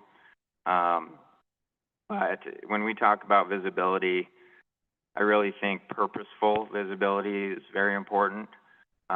So a good example is what our district office and superintendent does in Lyon County, where they have weekly walkthroughs of schools, and there's a purpose behind it, whether they're with finance and we're speaking about budgetary items, or we're looking at curriculum and instruction, best practices. There's always some type of focus. I also think structuring it in a way where we're seeing every teacher at some point and every kid in every classroom is really important. I would need my team to help me a little bit with some visibility, because as a superintendent, your schedule gets extremely booked. It's easy to just sit at the desk and do the work. So I was talking to a few people yesterday about you'd have to put it in my calendar from time to time, and I would be there. And that's what I have to do currently, too. So first 6 to 12 months, a lot of conversations with our community members, city, county, Lions Club, Chamber of Commerce, of course, NAS. I love that we're a Purple Heart school district. So important to our community here. Of course, our tribe. We have policies around Title IX and our tribal decision-making in this school district. Clearly, it's essential to what we do. We have population here in our town, and they need to be recognized and listened to. So that's what I would do the first 6 or 12 months. Welcome. Question 4. I like your, and thanks for spending part of your birthday with us. I bleed green. Okay, staff recruitment and retention emerged as one of the highest priorities for the next superintendent. Describe your philosophy and concrete strategies for improving retention, morale, and a positive working environment, especially in a small, rural labor market where neighboring districts may offer competing compensation. Really important to what we're doing right now. I look at it in a kind of a few bullet points. Number one, we have to be competitive. And in order to do so, we have to be fiscally smart so that we have the financial situation to be competitive with neighboring school districts. That's definitely a huge piece. Number two for me, the kind of the second bullet point is creating a sense of belonging and trust, relationships within our community of Churchill County School District. If our district office and school board are in a good place working together, our principals are going to be in a good place. And if they're in a good spot, teachers are going to be in a good spot. And students are going to be in a good spot, and families are going to be in a good spot. And that's why I live in this community, is the sense of belonging, close-knit nature that we have. And if we can get people to this beautiful town, I truly believe that they'll stay. We have some incredible people working here, and some incredible families. So number two for me is the relationships and that whole piece.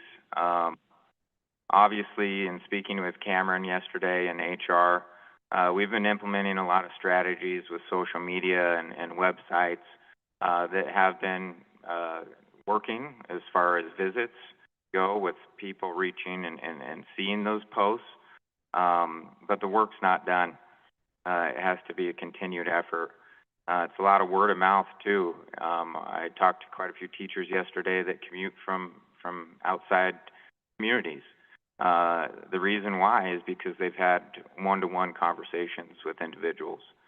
And this is kind of a larger item, but we have to advocate on the legislature level, on the higher level, for more per-pupil funding so that we have the financial situation to be competitive in the future.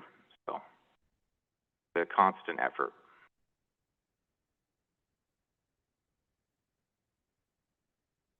Right. Question 5. Academic achievement, especially in ELA and math, is an area of focus for the district. Walk us through how you would diagnose our current performance, set a limited number of clear instructional priorities, and organize principals, teacher leaders, and central office staff to deliver measurable gains over the next 3 years. Question. Yeah, bulk of my experience has been in elementary education, kind of the K-6 world, and you see the importance for reading and math fluency, and especially after COVID, it's been a struggle. It seems like more students are below the 40th percentile than above now. So step one is to dive into the data and do a deep analysis of where we are currently. I know it's goal number 5 that we have, and 6 with the guardrail. So it's extremely important to what we do, but there are so many systematic steps that you have to take when you're looking at reading and math and where we're at in achievement, because with what the data is telling you, that you then have to use the reflection cycle to then look at what curriculum is being used. Are they are they using it to fidelity? Is it with validity and fidelity? Are they using Tier 1 best practices as well as the curriculum? Because we can't just teach from a curriculum and expect results. Not only that, but we have to look at what the interventions look like. Do we have research-based interventions in our school district? Does it meet the science of reading? Obviously, with SB 460, that's going to be a huge piece to this school district, is getting all of our teachers trained in the science of reading, because we know that's what works based on research and brain research. I'm currently in letters training for administrators to try to be a model and learn as much as I can about the science of reading. And that's what all of our educators will have to do shortly. So those are the pieces we have to look at. We have to do constant monitoring and checks into what we're doing. Is it working? Is it not working? And why? We have to dig into demographic data, grade level data, and get very fine-tuned with that analysis that we're doing.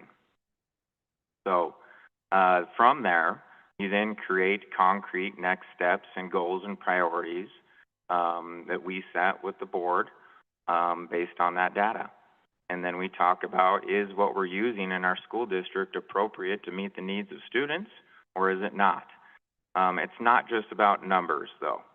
Our students are not numbers, and we must listen to our students, and we must listen to our incredible staff members about what they're noticing with what they're using and what they're doing, and are we giving them the correct professional development, and is that in a systematic way? And that's the process that I would follow, and use those incredible teacher leaders and principals to do that work in leadership meetings that happen monthly, to then filter down to the students. So.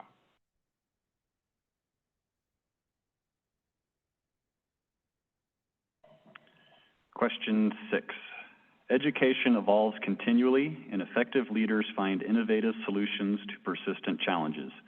Describe a specific example where you championed academic innovation, such as competency-based learning, a new instructional model, or a creative approach to improve student outcomes. How you built staff and community support for the change, and what measurable results you observed.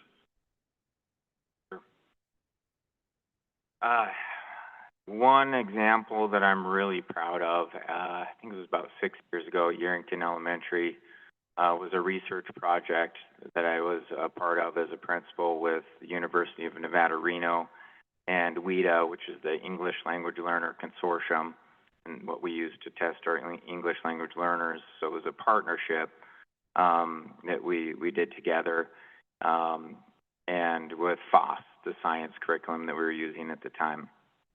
And the whole purpose behind it was to build academic extended discourse, as well as make sure we are giving students opportunities of activity before content, so that we're building background knowledge in our students before we throw a vocabulary word at them, right? So they have to have something to pull from in their brain, or that learning's going to be in and out. It's not going to stick. So we had a structured professional development for 1.5 years with our staff, very systematic, a lot of help from the University of Nevada, Reno, and WIDA, and everything that we did. And believe it or not, what we saw our English language learner test scores go up, and it was the highest in the school district. That taught me a couple things. One, we have a system in place, and we have a clear belief and focus, and we are sticking to our plan, and we're doing what we say we're doing. We can see some success. And I'm doing that currently. It's not innovative, I guess, but we're really having a strong focus at my school right now around our PLCs and our data analysis, and formative common assessments, as well as our iReady assessments that we take 3 times a year. And everything that we do ties back to the numbers and how our students are doing, what interventions they may need. And we have a data wall in our school now. We call it a scoreboard.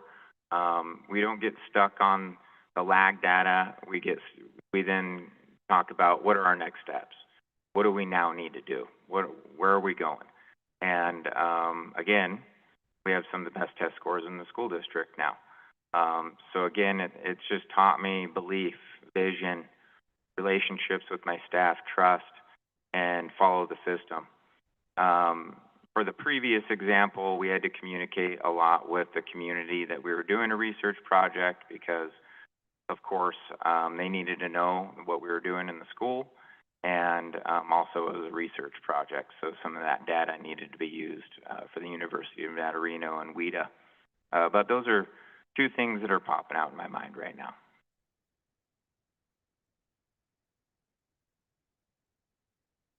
Okay, question 7. Stakeholders identified special education and NTSS as critical areas of expertise. Share a specific example of how you have led implementation or improvement of NTSS and services for students with disabilities, including the data you tracked, how you supported principals and teachers, and the outcome you achieved. Absolutely. I've been working, it was RTI when I started in education about 20 years ago, the response to intervention, and then that morphed into multi-tiered systems of support. And it's something that you refine constantly in schools. It is not something that you ever have down, because there are so many working parts to multi-tiered systems of support. And I break it down, of course, into academic and behavioral. So on the academic side of things, we have to have a really, really strong focus on Tier 1 instruction, because I always say we can't out-intervention our way out of a hole, right? We can't close gaps with intervention solely. We have to have strong Tier 1 teaching best practices happening in classrooms. So that's been a focus over the years, but also what are the interventions we have available to us. And I'm big into using what is research-based on the academic side of things. And we've filtered through some different reading curriculums that have been in that Tier 2, Tier 3 realm, as that's ever-changing. But the MTSS process, you're collecting in the academic side, iReady data, you're collecting progress monitoring data, whether that's running records for reading or reading fluency rates. It's a constant work that we're doing. Math fluency rates is another piece. And then, of course, SBAC scores are looked at. They're after the fact next year, and it's lag data. So it's hard to drive any change with that data, but the data we can is our formative progress monitoring. On the behavioral side, very complex. So we do an SSRSI. I always get that acronym mixed up, but it's the first thing teachers do once they've gotten to know their kids a little bit, and they mark down indicators they're showing for external behaviors and internal behaviors. And based on that data, you then decide whether or not the student needs a check-in, check-out with another coach, staff member within the school, or do they need more of an intensive small group by a counselor, by a social worker, someone of that nature. And all of that is data collection. Check-in, check-outs have scores, and all of it goes to the district. The district looks at it as a whole MTSS process, and they look at how our schools are performing, which is a key role of the superintendent as well. So I'm well versed in MTSS and continuing to learn, as we all should. I think I've shared quite a few examples on that end, and the goal for me always is if we have strong MTSS processes, the goal is not special education. So if a kid is not identified as special education yet and have an IEP, hopefully those MTSS processes are working, closing gaps, or showing improvement, and we don't have to go down that road. But the special education world means a lot to me.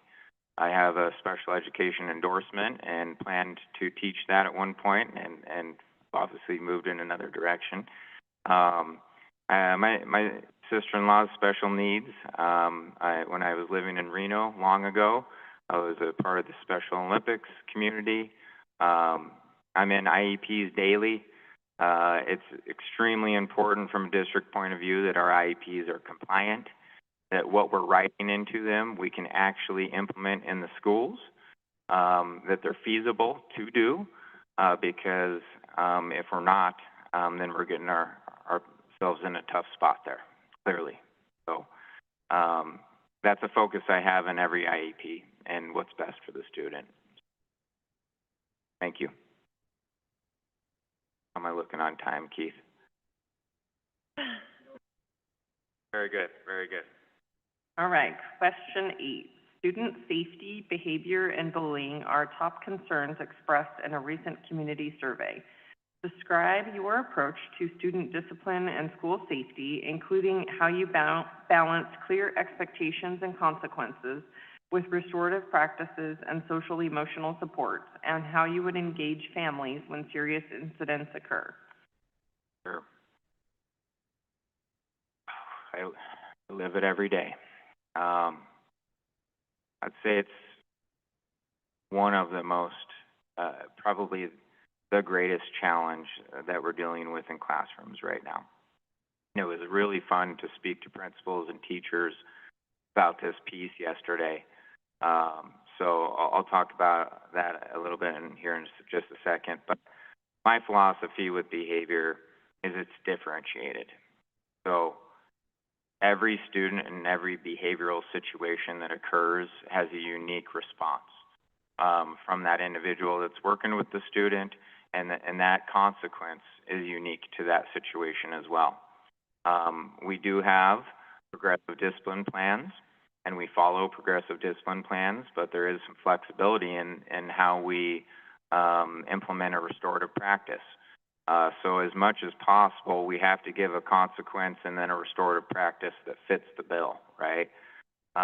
We can't just sit a kid in in-school suspension anymore or send them home and expect that the parents are going to then educate their students about what they did was right and wrong.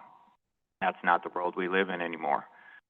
So it's a big, big job that we have in schools now that we haven't quite figured out yet because we're really all mental health workers in the schools today's day and age.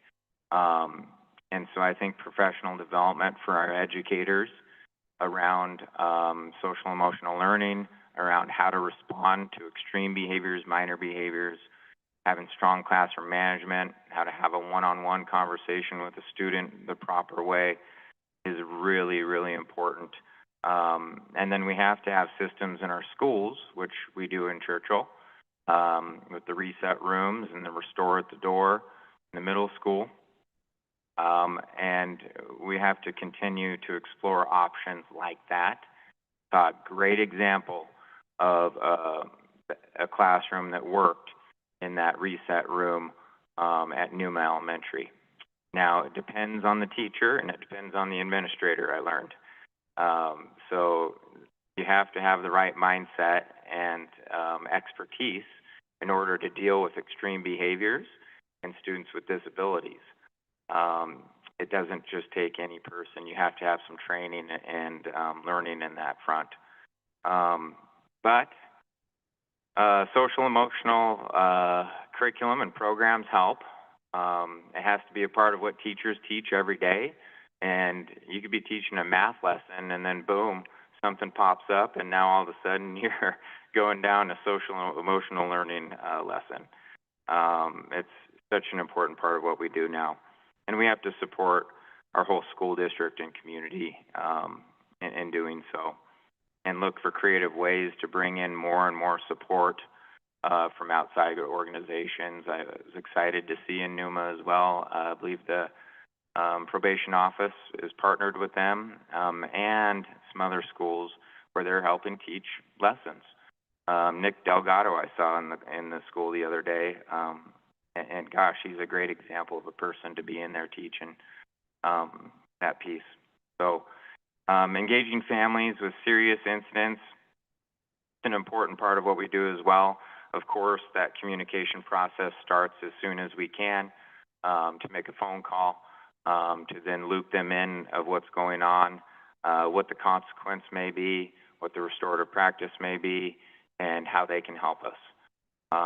If it's even more serious than that, then it's a messaging that would go out to our whole school district. If it was a really severe situation, that we'd work with Caitlin on, our public information officer, to have an ideal statement that we would put out.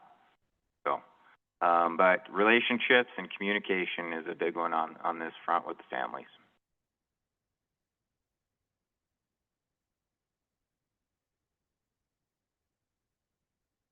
Sorry, I didn't finish. Oh. Bullying, I just looked up and saw bullying. Bullying reports come in daily, and really important that we're updated on the current laws because the language just changed a year ago, right? So making sure we are giving the current language to our principals so that they can do the process the proper way. We have templates that we use, determination worksheets, investigation worksheets that we use in Lyon County. It's very structured. When we talk about systems, that's one that we have to make sure is on point. And all of that communication is redacted then to go out to the families in the timeline that we have, and you follow the process. What you do as an administrator, and administrators need to know what the process is and what that structure looks like. You have to go over practice scenarios with your leadership team to make sure that we're all on the same page. So, thank you. Question 9. Financial stability for any district is a clear priority. Please describe your experience with school or district budgeting and long-term capital or facilities planning, and explain how you would build a multi-year financial plan that is transparent, student-centered, and sustainable in the district our size. Absolutely. Very important again right now with our per pupil funding being at where it is. And it's a big job as the superintendent, in my opinion, to go advocate for our Nevada schools. And not just superintendents, but we need as many people advocating for our kids as possible, because if we don't have the money, then we can't buy the programs, we can't have the people in the classrooms, we can't do all the things that we need to do. So that's a huge piece, but we have to engage our stakeholders whenever we can, and of course that's a part of the policy, as well as making sure it's tied back to our district goals and our vision of what we're doing. Everything should tie back to that in every purchase that we make, and making sure it's sustainable, trying to purchase things that are necessary and ordinary, of course. That's actually a part of the law too, but what kind of programs can we implement that have longevity, that we can use for the future, so that we're not having to buy big ticket items year after year. But you know, in talking to the fiscal department in Lyon County, it's a constant process, and frequent communication with the comptroller, weekly meetings, looking at every scenario possible, of worst case to best case, making sure you're in tune with where the budget's at currently, where our projections are.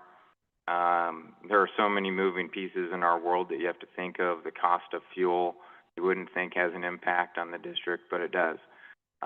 So there are so many layers to the fiscal piece that you have to look at with each other in constant meetings. And trying to make purchases that are sustainable for our district is very, very important. So the financial plan being transparent, of course, that's work that we do with the school board, and that's be public and transparent. And those conversations can happen prior to a school board meeting as well. And again, student-centered, tied back to our goals and objectives. So, thank you.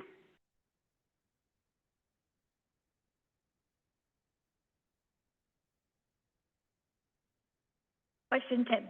Successful superintendents in Nevada must clarify roles and work effectively with a balanced governance model. How do you define the proper roles of the board and the superintendent, and what are 2 or 3 concrete practices you use to keep the board well-informed, avoid surprises, and ensure that policy, oversight, and operations remain appropriately aligned? Thank you. I look at the school board as kind of the what behind what we do in education. So creating the vision, of course, that's a collaborative process, policy, implementation and creation as well, wordsmithing, budget approval, and then the superintendent's the how, the operations. How do we implement those items that we're talking about? How are we going to staff in these different departments? Obviously, I look at it as a team of 8. Yes, there are 7 bosses, but I like to be a collaborative person, and we're a team of 8. So it's constant communication, text messages, phone calls, keeping the board apprised of what's going on, giving you the factual information that I have at hand, as much data-driven decision-making we can all do, the better. So it's a constant work that we do together. Trustee McFadden, I really liked your idea of a book club that we would do together so that we all are on the same page of what the open meeting laws are and what are our perspectives of some of that language. That's not a bad thing to do, especially with a new superintendent. Does it take a little bit of work for all of us? Yes, it does. But is it important for us all to be on the same page? Absolutely. A lot of those conversations can occur at NASB and conferences and professional development sessions for us, and that's a big piece of what we do too. And I look forward to that work with you all, so that we understand each other and our backgrounds and where we're coming from, and we're on the same page as much as possible. And when we have that kind of relationship, we can have difficult conversations. We can disagree respectfully and think about what's best for our students and our staff in this community.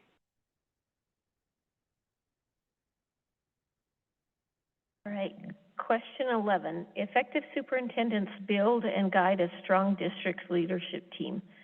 How do you approach supervising principals and central office administrators to ensure alignment with district goals, clear accountability for results, and ongoing professional growth? So, cabinet meetings are extremely important, as well as leadership meetings, and I don't know what we call them in Churchill County. I believe they're leadership meetings, but it's time where we get together once a month and we have an aligned plan of what that professional development looks like that aligns with our goals that we have within our school district, and that aligns with the school's performance plans as well in some way, in some fashion. So number one is having a structured process where we're meeting together, not only talk about concerns that we may have or hot topic items that are popping up within the school district, within the community, but that we are using our time effectively and we are learning and growing together. In Lyon County, we've been doing a lot of Tier 1 practice, professional development within our leadership meetings, which has been very valuable for me as a principal, because it helps me evaluate a teacher the proper way and using NSPF, and we can have those really robust conversations together as educators. More than that, again, it's the visibility. So it's not just having monthly meetings, it's ensuring we're walking into classrooms, we're walking into the offices, and we're having conversations with each other as much as possible. Open communication line, always. Central office is no different. And something that I did not hear is happening is cabinet meetings. Somewhat within this school district, I think there's separate meetings going on from what I heard in the questions I was asking yesterday. But we're not getting everyone at the same table. And that should be happening weekly so that we don't have any miscommunication going on. And then some of that knowledge and information in our plan of what we're talking about then comes to the school board. And now, we're on the same page. That's what I heard from people yesterday. Is communication, timely communication is extremely important to people. And that's something the superintendent must do. We have to hold each other accountable. I heard that. We need to follow through with what we're saying we're going to do, and not just say it. We need to make a decision and follow through. And then we need support, and we need to support one another and have that consistency with the communication. I continued to hear that yesterday over and over again. So that just tells me having a structured process in place helps, with making sure we're all meeting at the same table weekly, to talk about whatever it is we need to talk about at that time.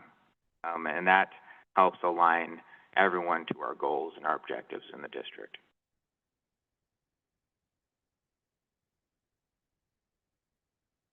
Question 12. After 3 years, what will look and feel different in Churchill County School District? And how will students, staff, families, and the community know your leadership has made a meaningful difference?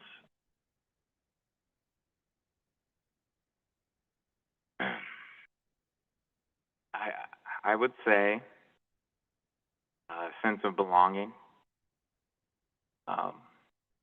positivity, positive culture, person that's from our home and here to stay, and trust, a lot of trust. Unfortunately, I heard a little bit of mistrust yesterday, and that's going to be in an organization always. But that's a huge piece for me. Are we creating a sense of belonging within our school district? Are we comfortable to speak to one another? Is it a positive culture? I saw a lot of positivity yesterday in my walkthroughs. I saw a lot of opportunity for students, and especially at the high school. That was the one thing I asked. They asked, what do you want to see? And I said, I want to see pathways. I want to see what opportunities do students have to gain interest in some career, and not just college, right? And I saw culinary, I saw digital creation and graphics and auto mechanics, ag mechanic work going on, creative, student-led opportunity is what I saw at the high school. And that was really exciting for me, because I'm one that graduated from Churchill County High School, and I didn't see much relevance in what I was doing. Were there some pathways available at that time? There were. I remember getting hooked into wood shopping a little bit, but I did not have anyone talking to me about, hey, Blake, here is an opportunity for you. We see you are engaged in this interest area. Have you thought about this career? And I would like to see that in 3 years, even strengthened more. And I want to see that filtered down all the way to kindergarten. Are we talking about interests and careers and student-led opportunities kindergarten through 12th grade? Do we have project-based learning and relevant real-world learning going on from kindergarten through 12th grade? That's a strength of mine, is making sure we're integrating or connecting to something that's real world. And are we giving our students those opportunities? That would be success in my mind when I walk through schools, and that's all I see. I see a connection already, and it's a great opportunity we have in Fallon of high school working with elementary schools. And there were high schoolers working in elementary schools, which is super cool. But even more collaboration between the middle school and high school to prepare our students for those CTE pathways, which I heard they're pursuing already, which is really, really exciting. But for me, when my own children go to school and they loved what they were doing throughout the day and they come home, that's success. And I have a child right now that will be in our school district for 10 more years. So I have a lot of opportunity to see that growth. Moreover than that, of course, we want to see our test scores go up. We want to see our graduation rates as the best they can be. We want to see all of that looking great. Behavior rates going down, right? Attendance rates looking better. That's always a goal. But when we are engaging our students in interests that they care about, they're going to show up more. They're going to learn more. And that's always been my focus as a leader in education. Okay, moving on to 13. Before we move to our closing remarks, I want to give you an opportunity to ask any questions of us or share anything important that you've not covered. The first question I would ask is there anything I have not explained about my leadership, my skill set that you'd like to learn more about that you have not heard tonight? Do you have a plan for the first 90 days? Yes, sir. I was actually going to ask. I know you have a lot in front of you already, but I have a folder for each of you, and it has a lot more than the 3 letters of recommendation that Keith asked for. There's a lot more than that, and then it also has a 30-60-day entry plan, and a lot of what I talked about today is in that 30-60-day entry plan, and I made sure it was feasible and something that I could accomplish and that's really important for a superintendent within those first 30-60 days. So that's in the back of the folder. And then I also have a portfolio for you that I worked with a teacher of mine on. It's a little cheesy. There's a lot of photos of me in there. That was the teacher, okay? I wasn't putting those in myself. So, and I turned 40 today. It's my birthday, so if you look at me and you don't recognize me, I'm getting a little older now. So, so I have a portfolio and then that 30-60-day plan in that folder for you. Thank you. Anybody else have any other questions? So if you don't have anything more to add, you're good? I would just like to thank you all for your continued work in our district. What you do has a direct impact in everyone that works in this county, and it has an impact in our community. We're in the people business, and what you're doing is changing lives and creating human capital, and that's ultimately what we're doing together.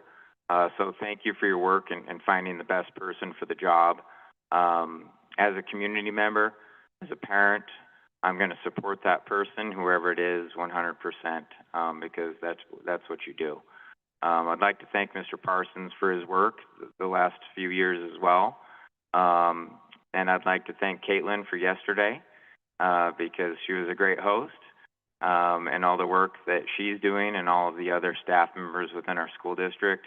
And then I think Keith and his team have done a wonderful job throughout this process. They've been professional, organized, efficient, and it's been fun to be a part of.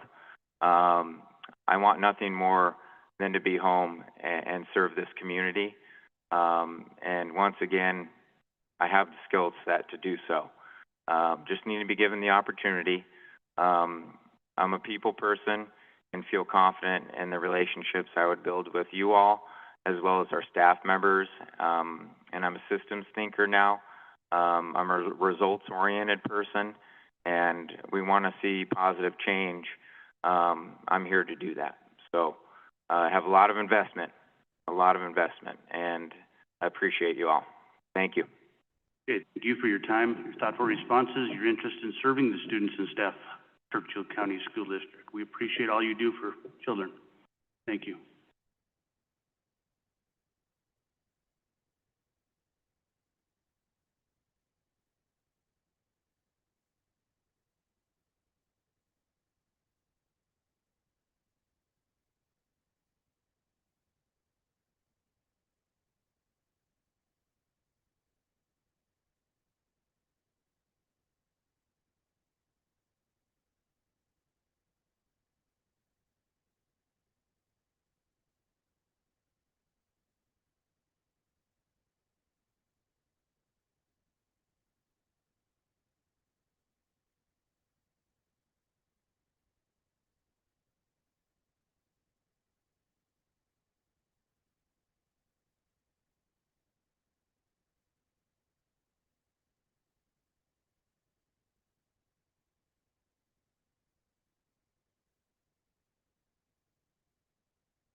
So I'll real quickly go back through that then.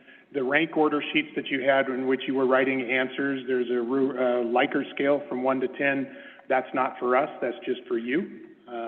What we're going to be looking for is your sheet that just has the 4 candidates today, and we're going to ask you to rank them from 1 to 4, 1 being your top candidate, 4 being your lowest candidate. When you conclude that, we're going to collect those and we're going to score them. It kind of runs opposite. If you rank them number 1, they get 4 points. We'll then go to a break while we score those, and when you return, we'll be able to go through those results, and what it'll do is it will give you a collective board rank order. No names are going to be assigned to it, so we're not going to say Catherine scored so. However, please be advised that it is subject to open records. So even though we're not going to report it as such, it is subject to open records. And at that point, what it does is it allows us to take a look, you as a board of trustees, and if you have a very clear bottom 1 or 2, you have that opportunity. Now we can set those 1 or 2 aside, and you narrow your discussion, and then we're going to turn to you, and the really hard part starts where you're going to be asked to deliberate, to have a conversation, to go through 1, 2, 3, 4 candidates, whatever you as a board choose, and start to have that determination if you have found a potential match to be your next superintendent. Obviously, at that point, when you guys are ready, someone would need to make a motion, get a second, and have a majority vote. Any questions for us before we proceed? I just have one quick one. Just for clarification, this is on everything. We have feedback we've gotten, paperwork, interviews, everything. Your perception on them. Okay. Based upon the information you have, again, excluding the folder that you just received, okay?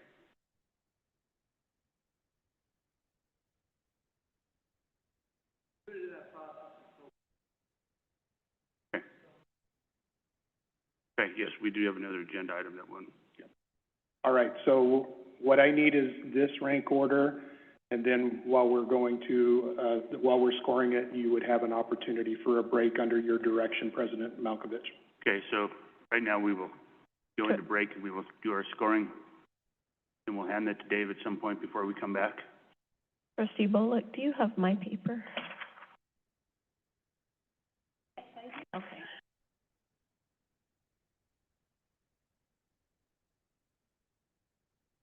Yes. So during this break, is there food here? Do we know? Are we eating also? Are we taking like a 20-minute?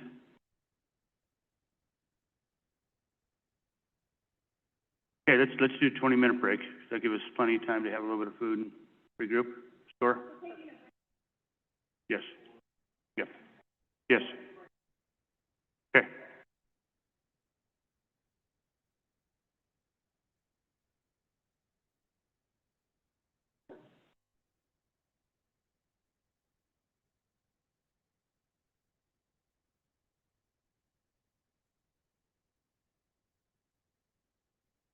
Yes. We're on break till we hand our scoring in.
We're now on break. Okay.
You guys ready? Okay, I'd like to call this meeting back to order. We will move on to 7B. For discussion and possible action, the Board of Trustees will discuss and may take action to move the superintendent search forward, including possibly narrowing down the number from 5 candidates, selecting the candidate for hire from the candidates, approving additional interviews or site visits, taking action to open the position for further applications, or taking other similar or related actions. That is me. Let's start with getting our scores.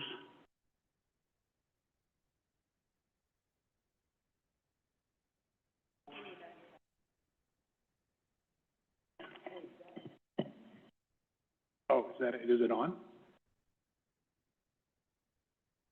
Right, I'll take that back. Thank you.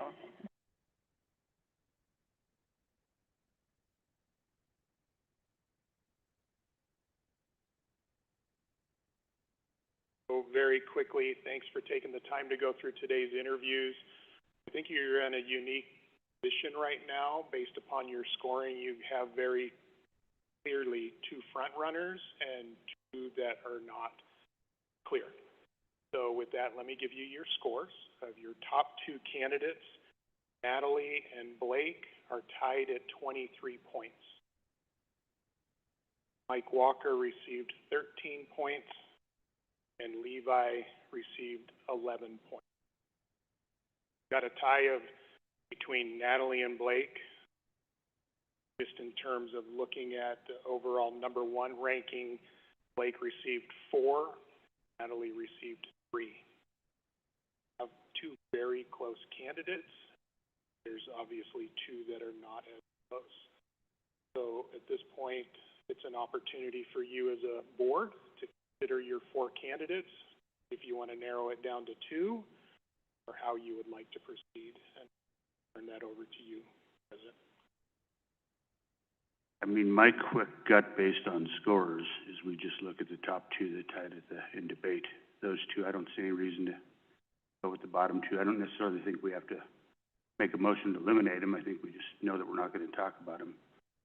So I would be game to have somebody want to start and discuss the goods, bads, pluses, minuses between each candidate.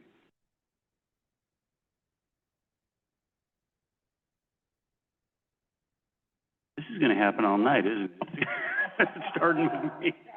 I'll go for it.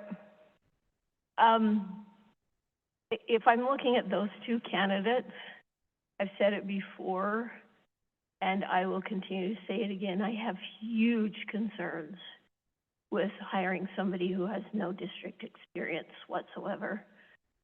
Huge concerns that really, Blake has huge potential, but we're doing things, we are moving on the right path, and I recognize Natalie is not a local.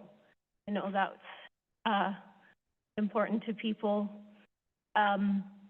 but she has, and it's killing me that her district experience is in the charter world, more so than in the K-12 public, which I would prefer, but her packet is impressive. The responses from the community were impressive. And even with Blake, who scored well with community responses, several of them said, we really like him, but we think he needs assistance.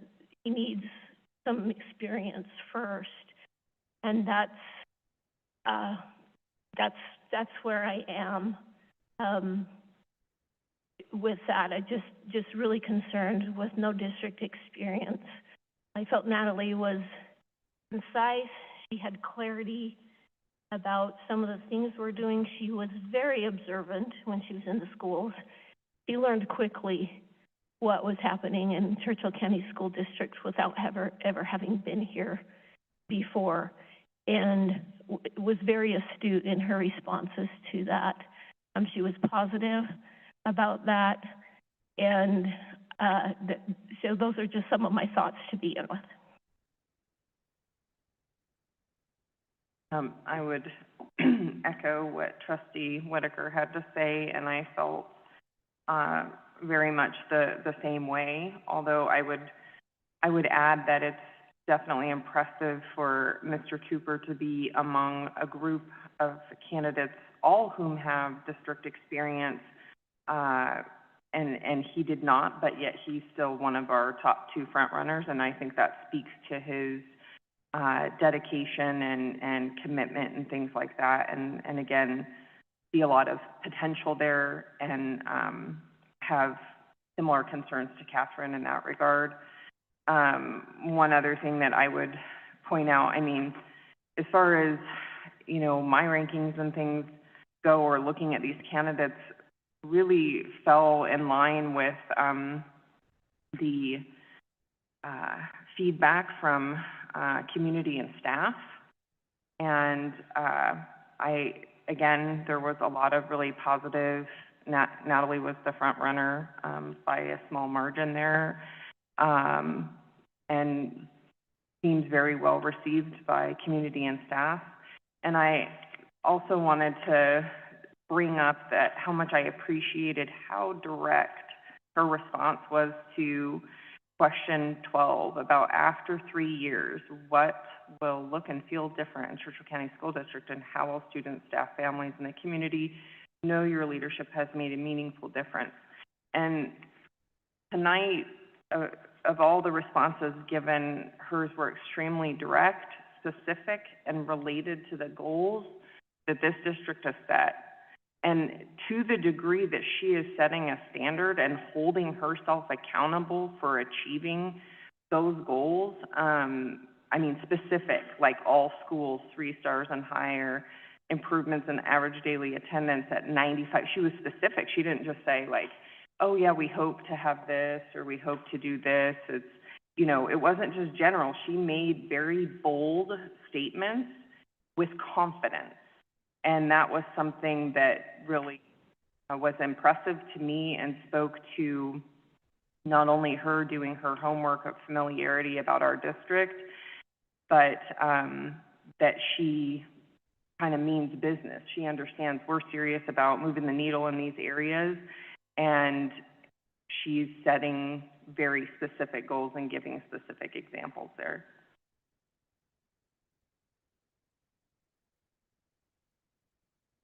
Let's do it next. Do it. I'll go next. I also had Natalie as my number 1, and I just feel the same. I don't, as Trustee Whitaker and Trustee Guerrero-Getch, as far as her experience, is what this entire process, all of these months now, is something that I have been saying to myself that was important to me, was that we need someone with experience to put in this position so that we don't take 2 steps back. And I also appreciated, one of the things that I jotted down about her was when she was asked about her 3 years, was that she said that her goal within 3 years would be to be 3 stars or higher within 3 years for those schools that were lower than that, and daily attendance at 95% or higher, which is something that we talk about at every single meeting. And so those things that she took the time to research those was important to me.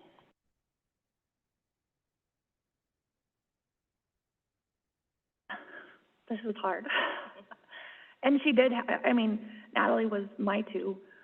She had great goals, and it's easy to say that, but who doesn't want those things? I mean, just because Blake didn't say that, I mean, I think we all want that. I think all 4 of them probably want 95%, our attendance, our graduation. Blake, the last round, was in our top 2. I mean, Blake, and it's been 3 years. So I think he's probably matured. And I feel like he's teachable and coachable and could kind of mold to what we want going forward. And charter and public are 2 different animals. I think it's almost apples and oranges. So to say she's great in a charter and then coming over to public might be a transition.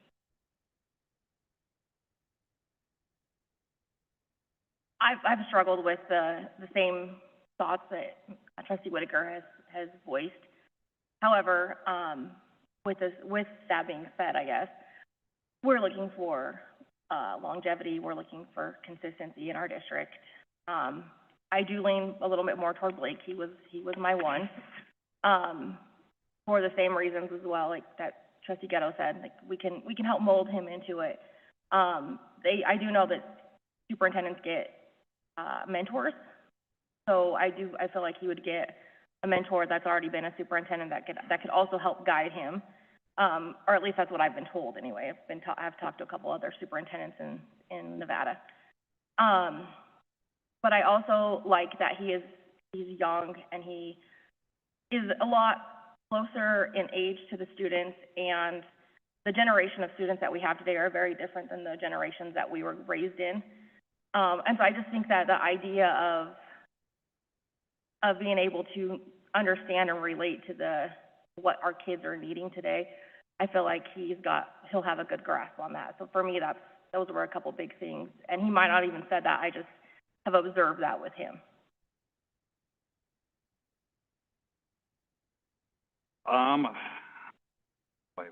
We heard a lot of words tonight. We heard a lot of ideas. We heard a lot of canned speeches. Want to hear. Natalie was my number 2. Blake was my number 1. At first, learning that she was a teacher was a game changer for me, because our community feedback and surveys, being in the classroom was important, having that experience. So that gave her a few more tick marks in my scoring.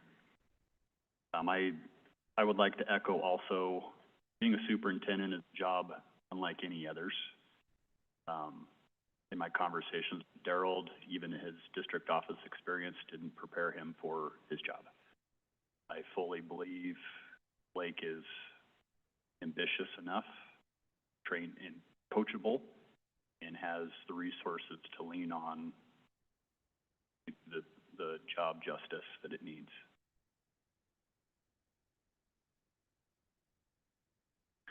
So I looked at Natalie in Las Vegas to Fallon. Worries me a little.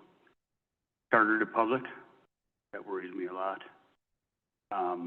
I think Blake is coachable. I think modern HR, tell me if I'm making this up, didn't you guys have something about you would help a candidate coming in with a plan of attack? Yes, we will help facilitate goal process with the board. We in our contract, we'll be checking in with them a couple times, so not really as consistent as, just to be clear on that, but we are checking in. We're checking in with the board. We're checking in with your candidate as well. Thank you. Yep. I also really like the fact that he has students in the school system. I think it's kind of nice to have a superintendent that could, it's personal to them. If something's going wrong in the school with bullying, whatever it is, if you have a student in the school, you're probably going to be a little more quick on it. You'd hope that isn't true, but it's going to happen. It's your protection. That's all I have. I would also just like to point out, not all of us were here the last time we through this circus. Watching Blake's interview tonight, a few years ago, was night and day different. I truly believe there was extreme growth in answers.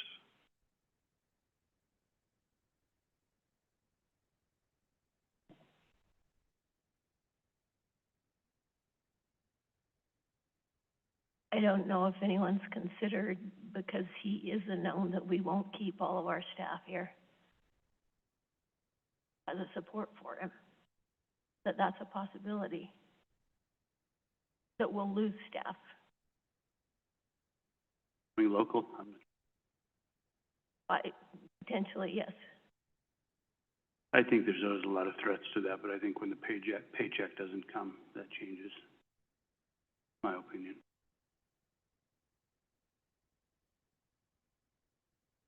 Anybody else have any further they want to add?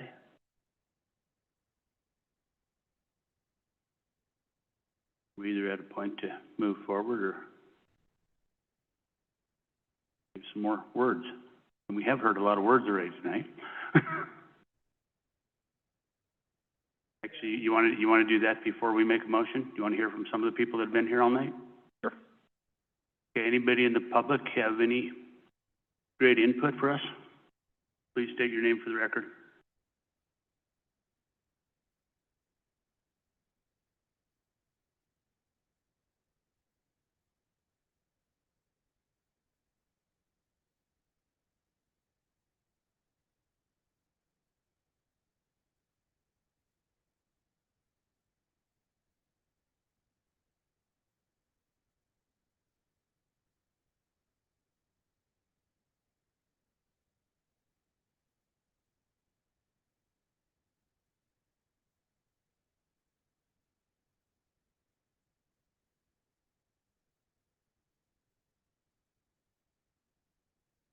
Sorry. In review of our application, that was one concern that Mr. Malkovich mentioned was, we trying to take a person that's from a completely different environment, from legacy charter, to a public in the rural. That's a concern that I have personally. The candidate that I was really pleased with tonight, was Blake Cooper. I thought that he gave great, straightforward, answers with you guys. I think that he was humble. I was really impressed with how he said, when I'm wrong, I like to admit I'm wrong, and I like to find a solution. The other thing I really liked about his interview was that he was talking every time that he went in student achievement, talked about it from an individual standpoint, and he also talked about it from the principal and how, in order to make that student achievement happen, you have to have the principal working toward that. And I thought that that was huge for me, especially with my background. I think that something that needs to also be brought up is Blake has his kids go to school in Fallon. He loves his school district, graduated from this, been involved with coaching several sports, football, basketball, and baseball. So that's why I'm laying that way. My 2 cents. Thank you. You, anybody else?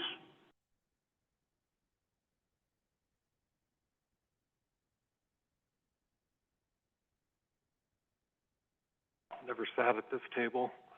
Sat up there a lot. This one's way better. I'm not going to, Matt Hyde for the record. I've never sat at this table. I'm not going to tell you who I favor. The only thing I'm going to tell you is I was involved in this process. It's a very strange process in the state. I commend you all for your service. Difficult process. But you guys are sitting in those seats for a reason. This is your decision. This is a big decision. I've always said that the school district is the hub of any community. The rest of us are cogs off of that wheel. I will tell you that from the interview that we had last, Blake, there has been a lot of growth. That's evident. You guys have a tough decision. For my top two as well. But you're trusted, and that's why you sit in those seats. The only thing that I ask, I'll support whoever is chosen. I'll support your decision. The only thing that I ask, I feel like this may come to a split vote. If that does happen, I just hope and pray that you will support whoever is chosen. And I know you will, because I know most of your integrity and willing to do so. So whoever is chosen, just hope that you get behind them, because that's the only way they're going to be successful, is if everybody gets behind and make them a team member, your team. So that's all I really have to say. And I just really appreciate the seats you sit in. Sat in it. I have a little different perspective than some of these folks. It's a very difficult decision.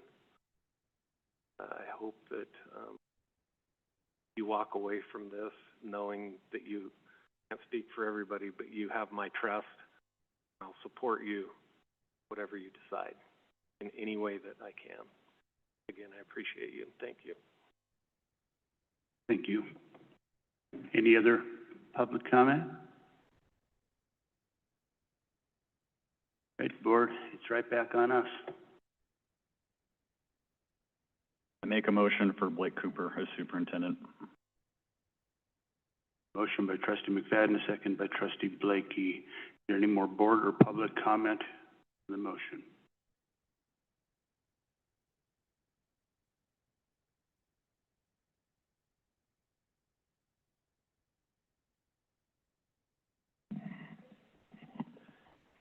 We might want to consider the nature of the motion. In other words, a motion to direct the president and the attorney to negotiate with the individual you select and to bring a contract back would be a more, would identify fully what you're doing. You still have to make the offer, they still have to accept. So I would recommend that the motion be maybe withdrawn and restated, giving authority for the president and the attorney to negotiate with whoever it is you choose and to come back with a contract. Okay, thank you.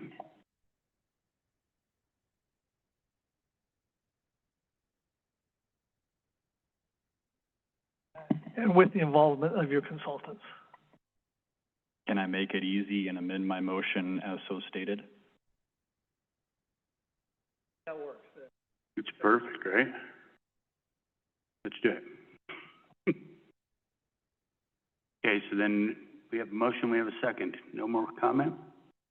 Okay, I'll call for a vote. All in favor, Blake Cooper, please raise your hand. We have 4, 2, 3. You got him? So that it passes 4-3. Okay, perfect. So we are entering into negotiations, and I'm hoping, like Matt Hyde said, I'm hoping the whole board can be supportive of who was selected tonight, and we move forward in the right direction and give all the help we can, work with Modern Educator. With that, I will move on to public comment. Members of the public who speak are asked to state their name for the record and will be limited to a uniform number of minutes. Board members may respond briefly to public comment but cannot deliberate on matters that are not listed on the agenda. Is there any more public comment tonight? Seeing none, this meeting is adjourned. Thank you very much. Thanks, board. That's tough work. Good job.